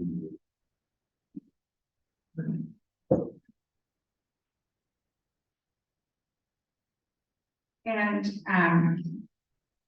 I do not see a number listing the total site area on exhibit 25.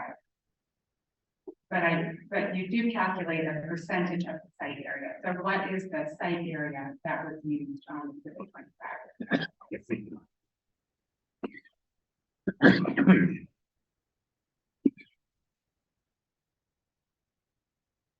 Well, the site area was what's taken from whatever's depicted on exhibit A18. And what is that number?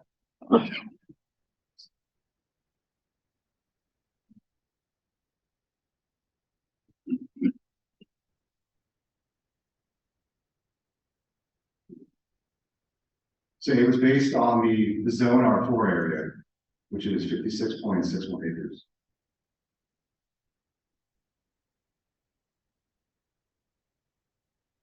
There's your testimony that 14.88 acres is 31.9% of 56.61 acres.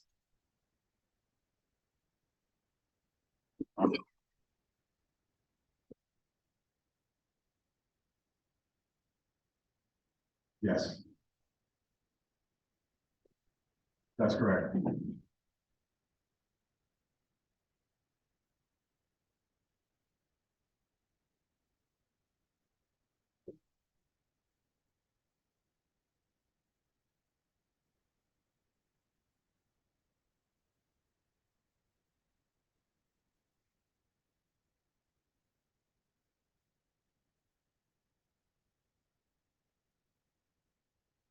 Yes, so the zone R4 area is basically a net lot area.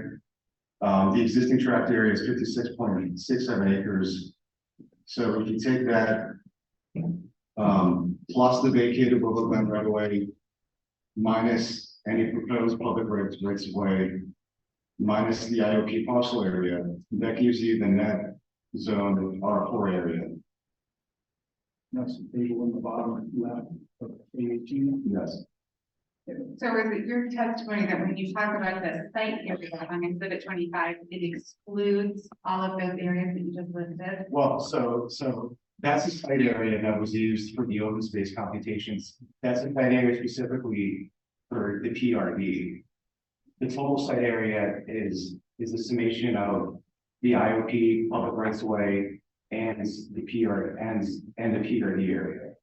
So for purposes of calculating the site area only for open space, you excluded the entire IOP tract Correct. as well as areas of rights of way and Just the areas of public rights of way. and so what is the total area of that, I'll call it the open space tract? 46.61 acres. The IOP parcel is not subject to open space, so it'll be excluded.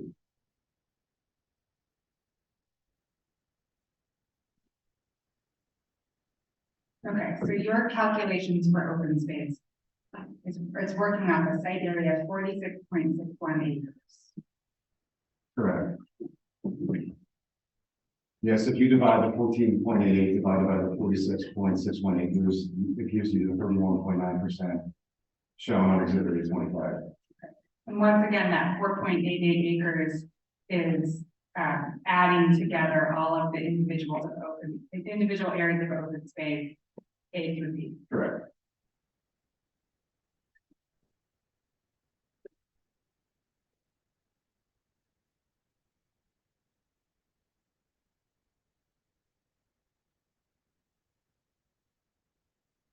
Thank you, those are my questions. You're welcome.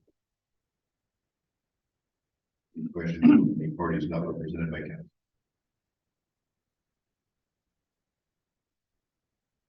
Can you read it? Just one question. with respect to your testimony about exhibit 25, do you have an understanding as to, what error Damien made, if any, regarding what he identified as the proposed, active rec area? You have an understanding of what if any, error he made? Yes, he identified it as 2.19 acres when in fact it's 5.05. Do you know, how do you account for that difference between the figure he used and what he used after the figure? The 2.19, this is speculation, but the 2.19. Objection. How did you come to conclude that you believe that the right number is 5.05? By multiplied 33.9% times the proposed area of open space. So we're required to have 3.50 as a minimum. That's 25% of the allotted open space, correct? Yep. We're proposing 33.9. Yes. Does that include the areas that have a walking trail, or just some portion of those open spaces with walking trail?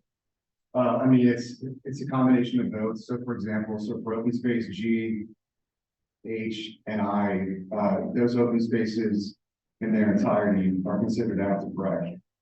Yeah. Okay, I don't have any additional questions. I just have a follow-up question, if I may. So I asked you questions with regard to the numerator. So Work asked you questions with regard to the denominator. I want to make sure I understand your testimony. The denominator, for purposes of the calculations on exhibit A25, regard to total open space,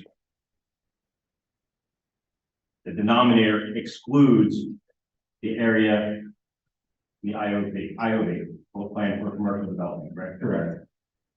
And your testimony is that the commercial development is not part of the PRD, is that correct? Correct. Okay, further questions?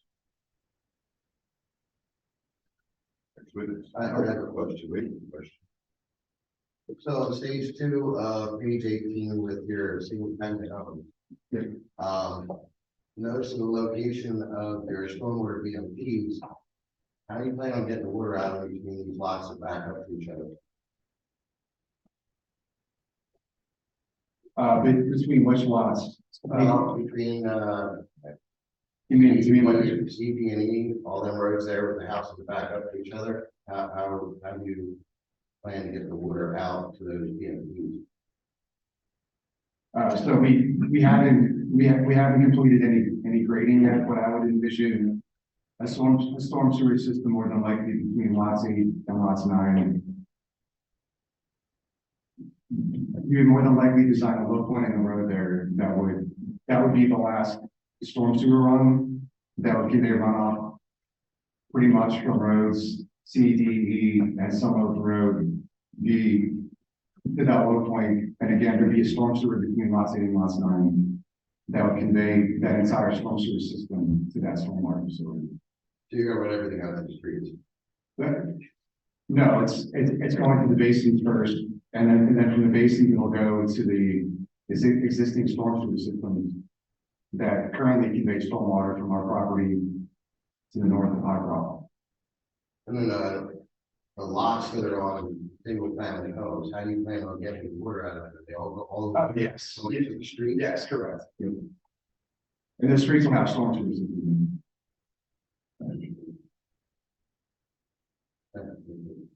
Okay, that's just one quick follow-up. Again, this is 30,000 foot view.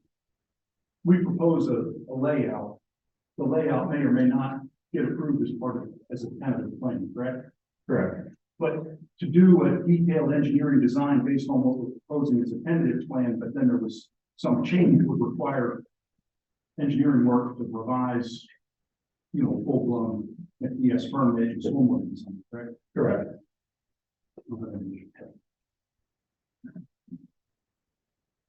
I have one question. Tonight, you presented us with exhibit 24. The planned residential zone conceptual site plan. Am I correct that this is not what you're going off of? You're going off of 19A and B? Happy to answer that. That's correct. Yes. That's, to be accurate, we're going off exhibits 18 and 19. But yes, we're going off of that and not exhibit 824. Okay, thank you. Again, just maybe to make it clear on the record, can you look through the stack of 8.4? I think if we have 8.4, it may be difficult to make out with the size that it is, but that was proposed for 2.5 parking spaces per dwelling unit in the townhomes. That was shown as a concept, and I think when you adopted ordinance number 313, the minimum required parking for townhome units went to 3 units per dwelling unit. So what that showed was the single car garages, single cars in the driveway. What we're showing now is 2 car garages, 2 cars in the driveway, a lot more parking. That was 2.6 parking spaces for townhomes. What we're proposing now is 4. The reason I'm questioning it is because the design that you're showing, that you could give an extra 25 parking spaces in the townhomes, is not the design that we got to do tonight, which is why I asked. Just saw clear on which map we're going on, because they don't coincide, they don't jive. And if I could, sort of in a rush, that ready, whether we get to them or not, there were some questions from Paul Whitman Jr. at the last hearing about differences from this concept plan that was considered, and again, that's substantially less parking than what we're proposing now. So I thought it was covered in the testimony, but if you need more detail, we'll. The only reason I'm asking is because you presented us with exhibit 24 tonight, but everything you're showing off of the thing on the monitor is a different drawing. Understood. So I just want to know which one we're using so that I understand what you're referencing, and I'm just confused. I want to make sure that you gave this tonight that it didn't change. It has not changed. And again, this was so that you can make a comparison. Well, okay, 18 and 19 are what we're proposing as our tentative plan. Thank you. Thank you. So if we can call Eric Mounts. We'll address traffic.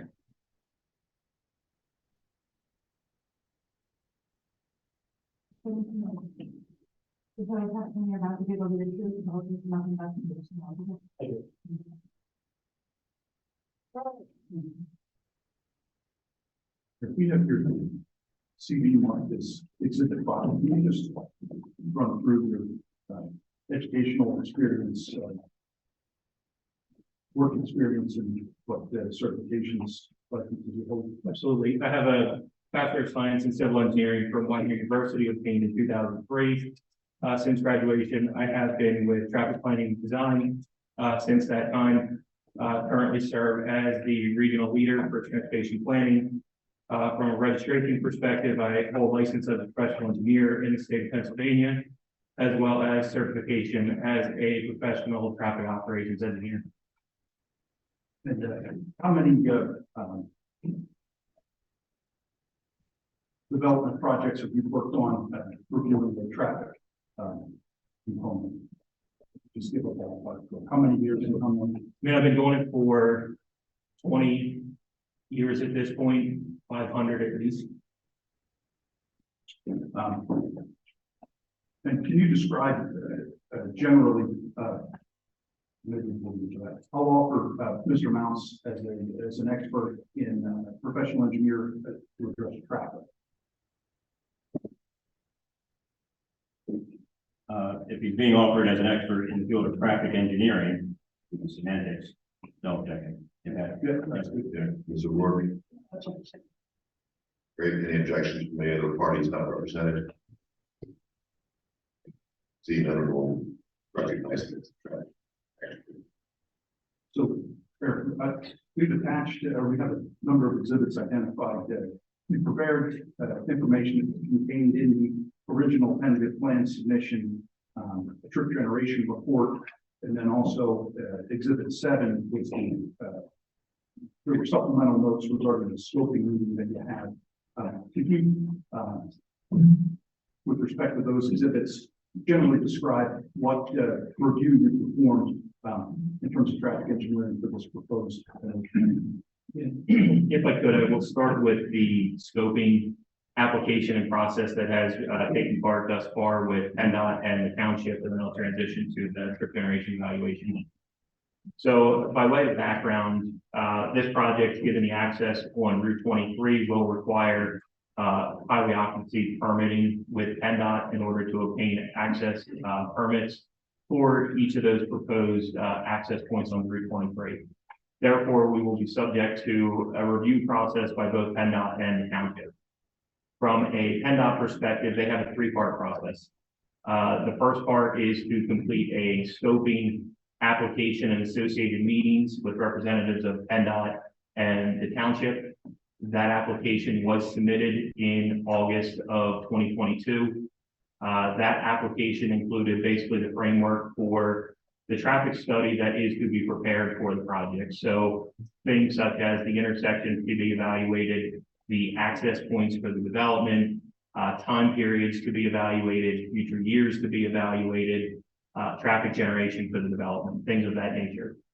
PennDOT reviews that application as well as the township, and comments were offered by both parties.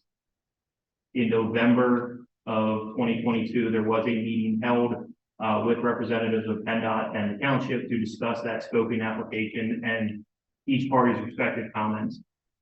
At that meeting, the focus of the conversation was related to providing a more detailed site plan as it relates to showing some of the IoT uses, which is kind of related to this tentative plan and ultimately coming to a site plan that we're comfortable with advancing from a traffic study perspective. We did obtain meaningful feedback at that meeting as it relates to each of the access points onto Route 23 from PennDOT. They pretty much mandated what each of those access points will look like. Just by way of background, we have three access points onto Route 23. There's a signalized access point, which would intersect as the fourth leg of the existing signal opposite Crossing Boulevard. There is an access then to the east of that. That would be a full movement driveway based upon coordination with PennDOT. And then there is a third driveway to the west of that signalized intersection, which would serve the IoT area. That driveway will accommodate entering movements only based on coordination with PennDOT. They did indicate at that meeting that turn lanes will be required approaching each of the three access points. You do have the center left turn lane that exists along Route 23 already for left-hand turn movement. There will be right-hand turn movements, right turn lanes provided on each approach to the driveways. So we had a very detailed conversation as it relates to site access, and I think we are pretty much set at this point based on that conversation. There were minutes included in attachment 7 of the application that did outline all the conversations at that meeting.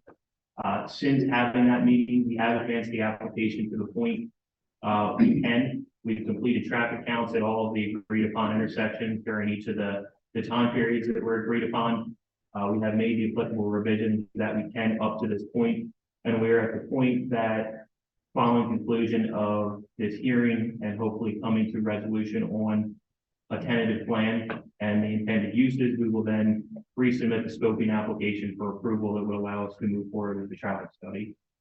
That detailed traffic study is the second part of the process. That study will be done for all of PennDOT's guidelines, as well as section 516 of the township SAUDO is specific to traffic impact studies, as detailed requirements as well that will be required to be met. The traffic study will be submitted and reviewed by all the parties. We will work through addressing comments and coming to a mutual set of roadway improvements that satisfy the requirements of both PennDOT and township requirements. Once that study is approved and the roadway improvements are set, the last part of the process is completing the detailed design plans that show all the particulars of how accesses are designed, turn lanes are designed, how roadway drainage is incorporated within PennDOT right of way, things of that nature. And at the conclusion of that, a HOP is issued, which affords a applicant the ability to construct the access points and roadway improvements. So that is where we stand currently with the traffic study process, and intend to, following conclusion of this tentative plan hearing, having up a plan that everyone's comfortable moving forward with, get into that detailed traffic study. The second part of the work that we've completed thus far is try to provide some context to what the traffic generation and what would be anticipated from this development as currently contemplated, how that would compare to a by right use under the IOP zoning for the overall site. So there was the rezoning on the residential portion of the site. The prior zoning was IOP. So we developed a letter. Quote the correct date. The latest revised letter was November 15th. And that was, and as I said, that was a revised letter. There was an initial submission of that letter that was included with the application. There were a few comments from township engineer that were addressed in conjunction with this November 15th, 2022 letter.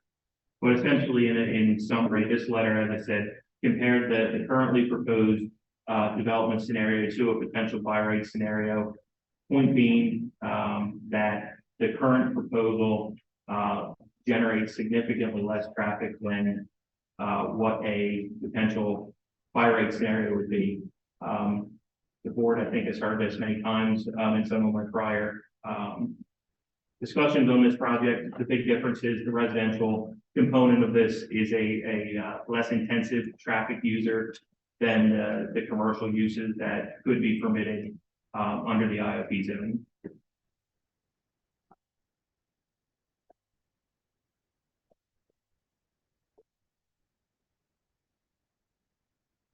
So again, the testimony that you provided addressed what was included in Exhibit 1 was a trip generation report initially dated 10/24/2022. Then you submitted a revised supplement to address comments, and what again was the submission date on that? It was November 15th, 2022. And then we had some supplemental notes included as part of the resubmission Exhibit 7. Your notes from the scoping, correct? That is correct. And there were some sort of underneath your computer, maybe you don't, maybe you can even just reference it all.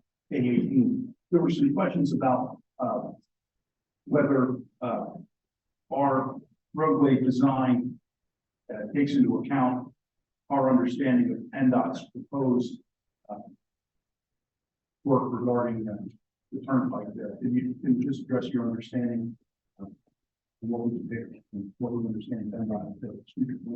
Absolutely. At the beginning stages of this project, we were aware that a Pennsylvania Turnpike Commission does have a anticipated project specific to this section of the turnpike in the area of the bridge on Route 23 that crosses over the turnpike. It does have limits in both the eastbound and westbound direction there, but in the context of this project specific to that area.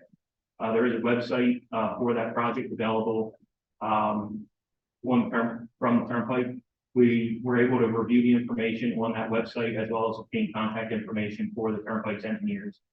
I reached out directly to them via email and they responded. I was in contact with the engineering group that is working on the project for the Turnpike Commission. They provided me some very preliminary plans on their end that showed the widening of the bridge carrying Route 23 over the turnpike. Just to be clear, that the widening is the result of the turnpike is being widened to 3 lanes in each direction, so that bridge is being widened. In relation to that, Route 23 alignment does shift slightly to the north through that area. It also, at the time of that plan, showed relocation of Willow Glen Road as a result of that. Through that coordination I had with their engineers, they were very happy to find out that this plan, as part of it, contemplates eliminating Willow Glen Road at its current intersection with Route 23 and relocating that through the site ultimately to the signalized intersection opposite Crossing Boulevard. We also sent them a copy of the plan that we was working with at that time, which showed the overall development, and they were kind enough to actually mark a plan up and generally show us the limits of their work. So I was able to review that in conjunction with the proposed plan and determine that the anticipated scope of work for that project does not impact the plan that is before the township for consideration.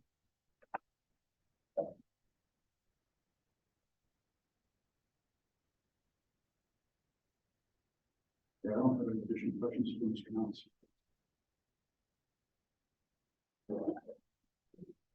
What's the board's pleasure? It's 9:30. The original one, we tried about 9:30. Or Yeah, let's finish. We'll finish.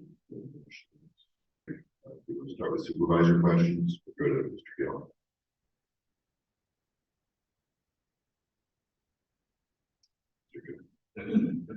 Anyway, Mr. Mouse, just a couple of questions. This scoping meeting that was held with PennDOT.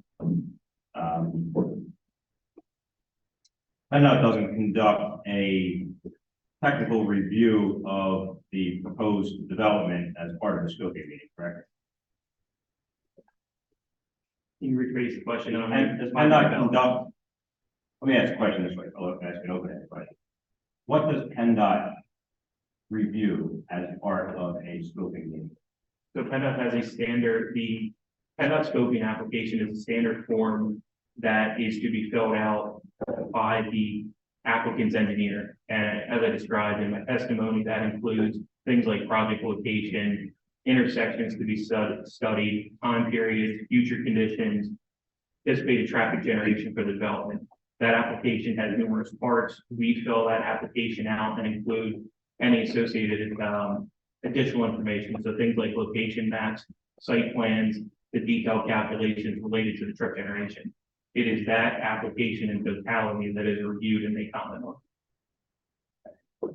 So the purpose of that meeting, however, is to define what the scope of the future traffic impact study is going to be. Transportation impact study is going to be, correct? Correct. All right.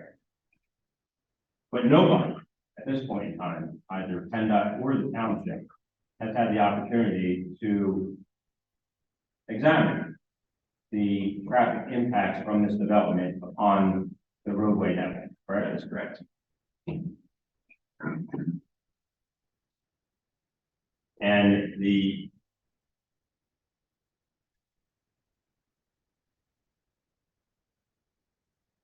Well, let me talk, Mr. Gill, if I could, just to provide a little more color on that. PennDOT has not reviewed a detailed traffic study at this point. However, there have been detailed conversations related to key elements of the traffic study. Things like trip generation and probably most importantly, site access. Without doing the traffic study, PennDOT has pretty much, and if you, as outlined in the minutes from that meeting that we described, has pretty much mandated to us what the design of each of these access points are going to look like. So we have received very detailed feedback on what the scope of the future improvements are going to look like as it relates to the traffic study. So to your point, yes, we do have to still do a detailed traffic study that is predominantly going to be related to the scope of off-site roadway improvements as it relates to the requirements of PennDOT and the township ordinance. You will see as outlined in those minutes, we have received very specific direction on site access. So to say they haven't done any review was short-sighted on my point. They have provided very specific feedback as it relates to the access for this development. okay, fair enough.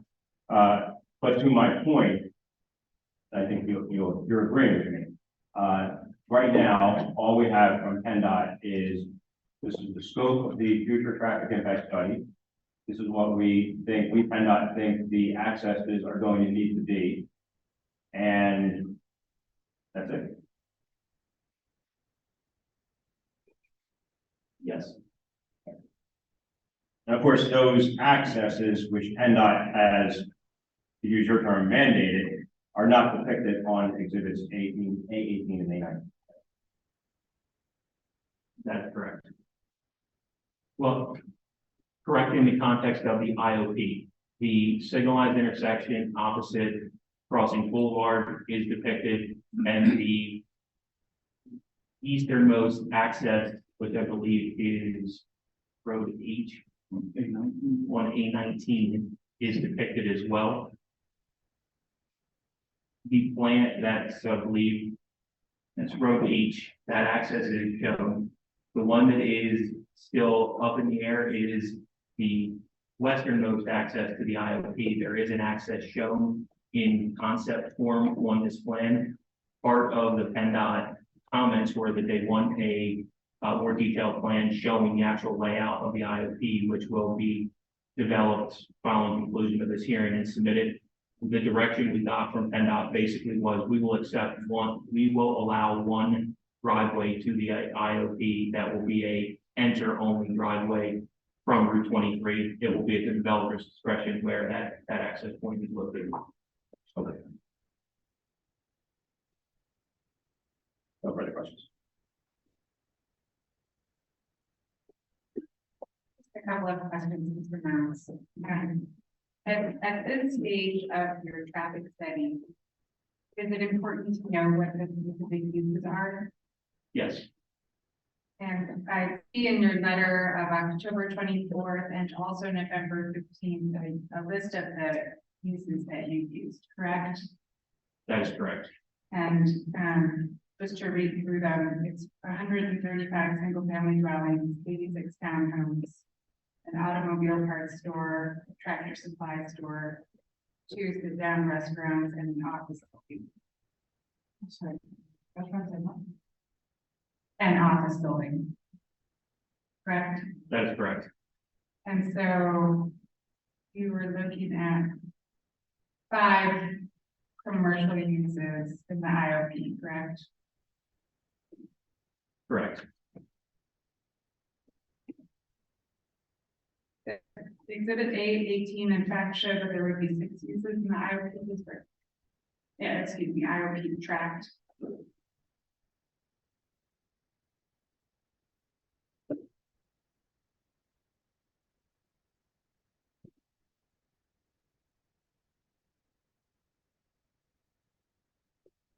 Exhibit A18 does show 6 lots, but what that is not representative of that is there could be a use that is assumed to comprise 2 of those lots. So is it your testimony that scenario was contemplated in your studies so far? The uses for the IOP parcels and tract that were assumed in the PennDOT scoping application, which is the uses that you identified, the 5 uses, they were identified in August of 2022 in conjunction with a plan that predated the plan A18 that's before us this evening. Those were the uses based on looking at just the general area of the overall development, what we thought would potentially be feasible on that IOP parcel. PennDOT, in conjunction with their review of that, and if you review the plan that was included in the scoping application, did not identify lots. It was just showed an IOP area. PennDOT indicated they would like to see a more detailed plan that showed those uses. The plan has obviously been further refined since that point, and then what we were working towards is that more refined plan that ultimately does have the assumed lots and assumed uses for that IOP. So there is a very good probability that at the conclusion of the tentative plan that afforded the ability to move forward, that more detailed plan likely will change some of those assumed uses for the IOP, which is allowable under the PennDOT guidelines. That is kind of the point of the process is we want to get to a plan that is representative of what this development ultimately will look like in order to do that detailed traffic study. So from what I understand, for the studies that you have done so far, you assumed the delineated 5 commercial uses in your letter, correct? That's correct. However, shown on the current plan of the applicant are 6 commercial uses, correct? A18 does show 6 lots. And so the current plan that has been submitted to the Board of Supervisors is different from the uses that you based your study on, correct? I wouldn't agree that it's different. The plan that has been submitted defines lots. As I said, there is a very real possibility that of the assumed uses that were identified in August, one of those or 2 of those could comprise multiple lots. We've assumed those uses. As I said, it will be refined. I would not say it's different. We made a best guess in August of 2022 what the IOP may look like. The plan has been further refined to show 6 lots, and ultimately there will be a revision to the scoping application that will show whatever is on that plan for the makeup of the IOP, be it 6 lots, 5 lots, whatever that may be. Would you agree with me that on exhibit A18, the easternmost IOP lot, the 6th lot states proposed commercial use? Do you agree with that? That is correct. And so that is a 6th lot with an undefined commercial use. Do you agree with that? Yes. Good. No further questions.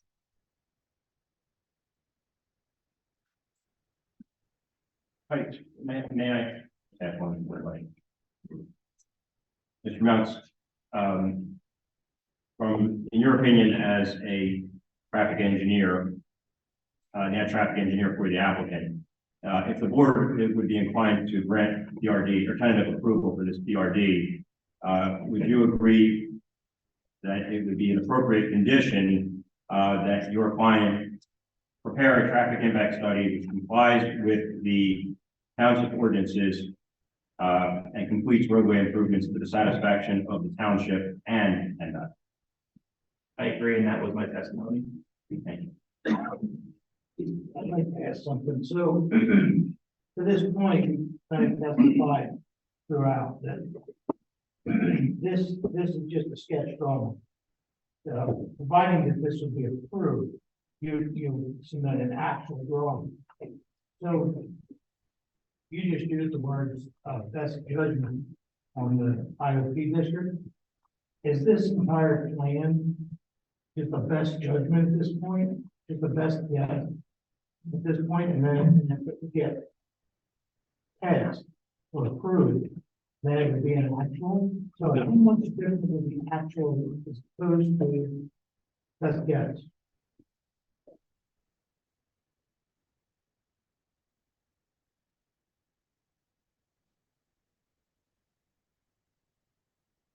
So, Mr. Vickers, the subject hearing this evening is for a portion of the site under the R4.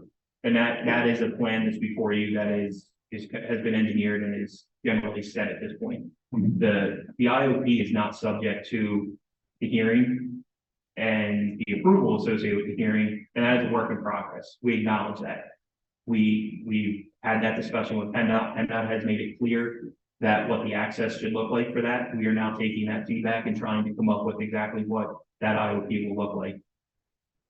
We do need to come up with a plan for the IOP. It has not been the subject of this application, so has not been the main focus. We want to make sure things like the alignment of Road A and Road B are what is shown on the plan, which is specific to this hearing, and that will allow us to then shape what that IOP track looks like and come up with a plan to give PennDOT that will then allow us to move forward with the detailed traffic study.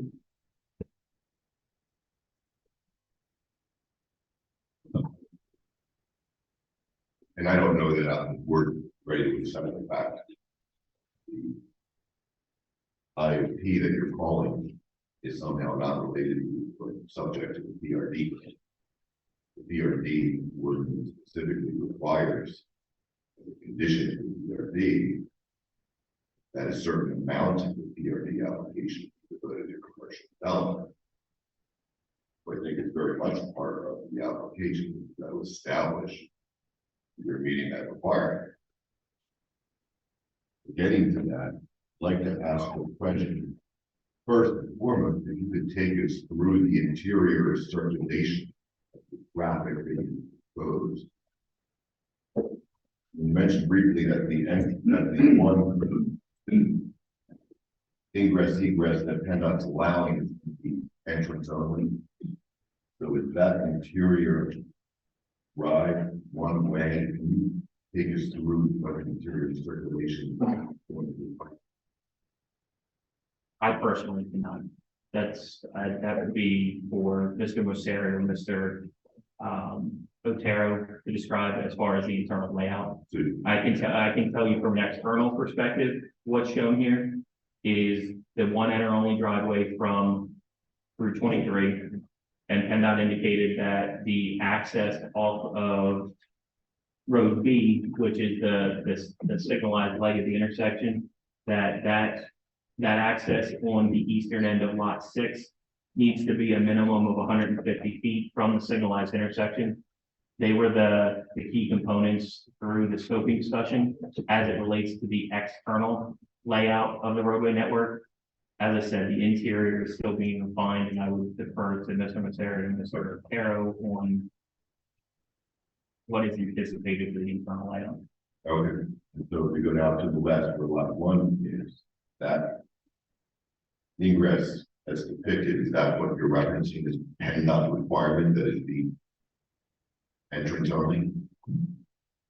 And that is indicated they will allow one additional access point from Route 23 into the IOP, and that access has to be enter only.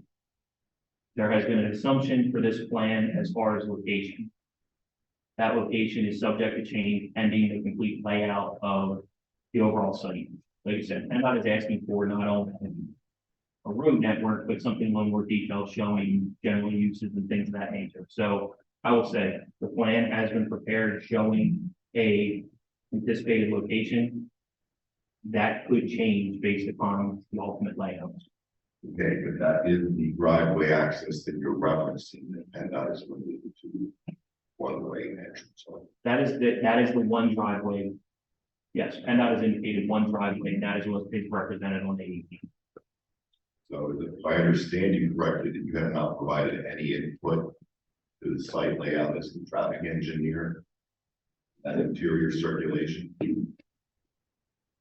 We have had a discussion as it relates to the IOP on the feedback from PennDOT and the anticipated circulation in and around the site. The specifics as far as traversing from east to west, north to south, how we anticipate the traffic would be able to get through that. As far as the actual circulation, is there a drop?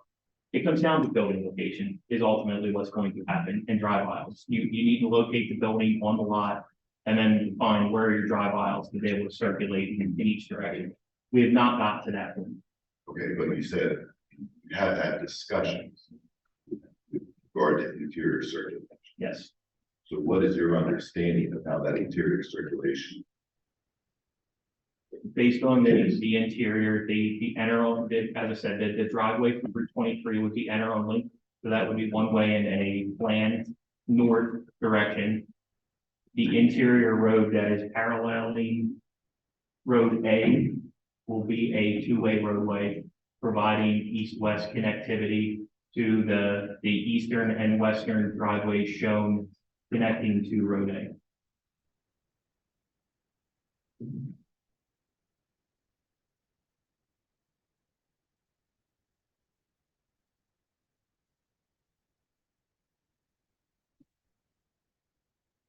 And then how about taking it forward eastward, ultimately to Road B? Can you describe what that's going to look like? We've heard no testimony about this. Can you repeat what you're asking? You mentioned, you described it up to road A, but road's going to continue up to road B. Correct. So can you describe to the board what that's going to look like? One way, two ways? Is it a delineated road? So we've had, again, it's in the summary from the scoping meeting with PennDOT. There were specific discussions related to that access point and the anticipated turning movements that would be allowed. PennDOT has indicated that at a bare minimum, that driveway needs to be 150 feet from the stop bars for the signalized intersection. The actual design of that driveway will likely come from the findings of the traffic study, looking at things like vehicle queuing, from the signal, things of that nature. The current, as the discussions up to this point have been that left-hand movements are not likely at that driveway. So we're likely not looking at left-hand turn from or to that driveway. It will likely be a right-in movement and a right-out only movement at the location, but it will be a two-way driveway.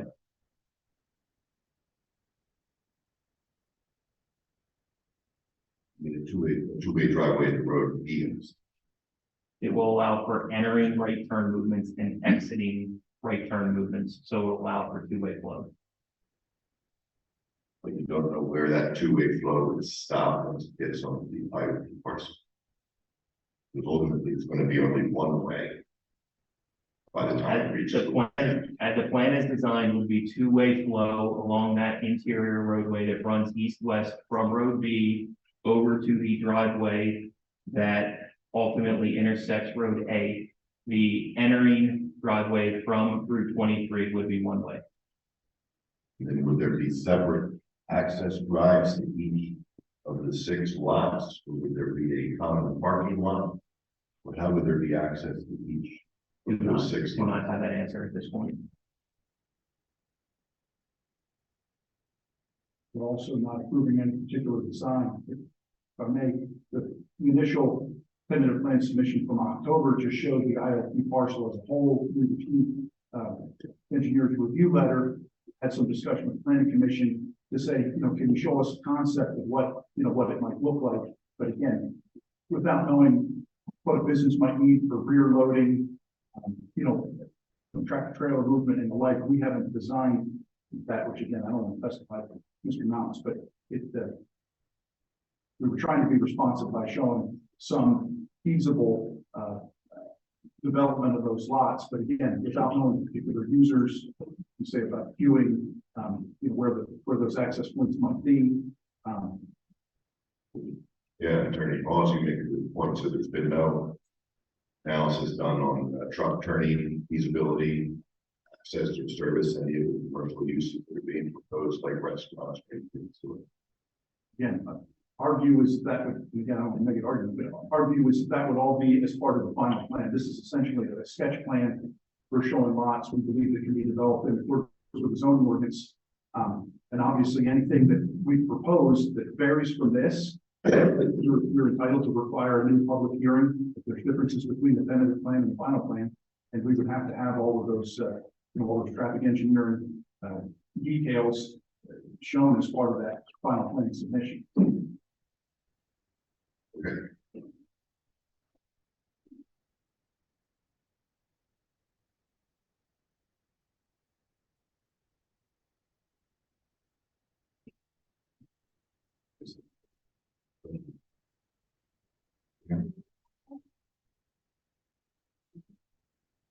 Do you know whether your drive is going to sidewalk that there would be a requirement?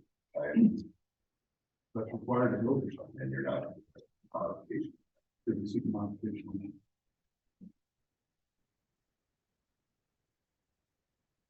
I think, and again, there was discussion in planning commission that obviously would be something that if we could move forward in a final plan, that we wouldn't necessarily want the access running through the middle of essentially using, a parking lot, people with townhomes to avoid the signalized intersection. So, there's obviously a lot of considerations that we believe are part of the, final design as opposed to the sketch. On the Crossing Boulevard intersection, signalized one.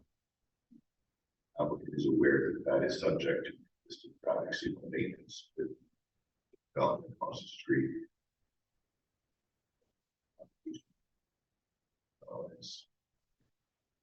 Yes, and that is outlined in the scoping meeting minutes that there will be extensive information beyond the Crofton Boulevard development.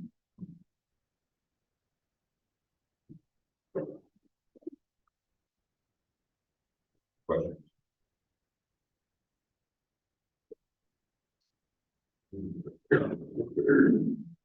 Let's go off the record because it's one additional. I guarantee you, yeah, and go over, but just real briefly about the agreement sale with the amendment. You want to do that now? Next week, through the boss. Right. Let's go off the record. Take a date.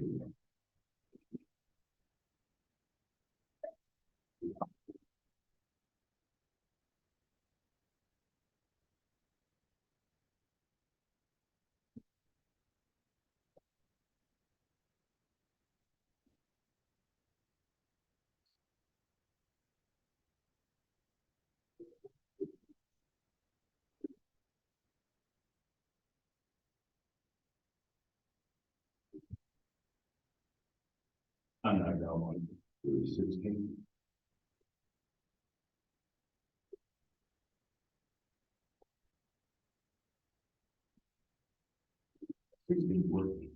Yeah. I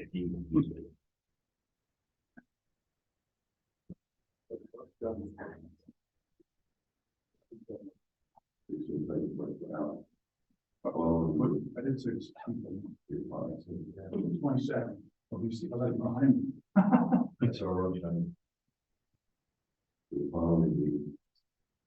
20th, we work on Monday, but I think that's fine. The 21st is council meeting, the 22nd is council meeting, the 23rd.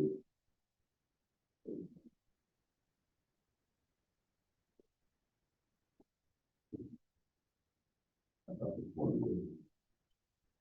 I can't do that. That's the 29th. I can't do the 29th. Thursday, the 30th. Just do the 17th. There we go.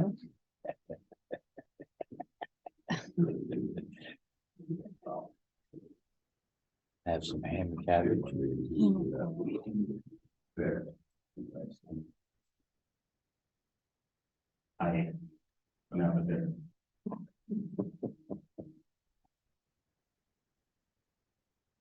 Six.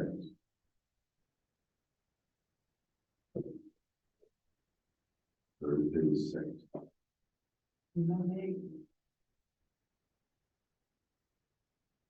Spin that wheel. Everyone good? April 6th? One. April 6th and 7th? One. You got two. You got two. Right back on the record. Six, applicant previously previously law deadlines imposed by the C from that expansion. Yes. Background. Yes, sir. And so the board to move continue the hearing April the 6th at 7 o'clock p.m.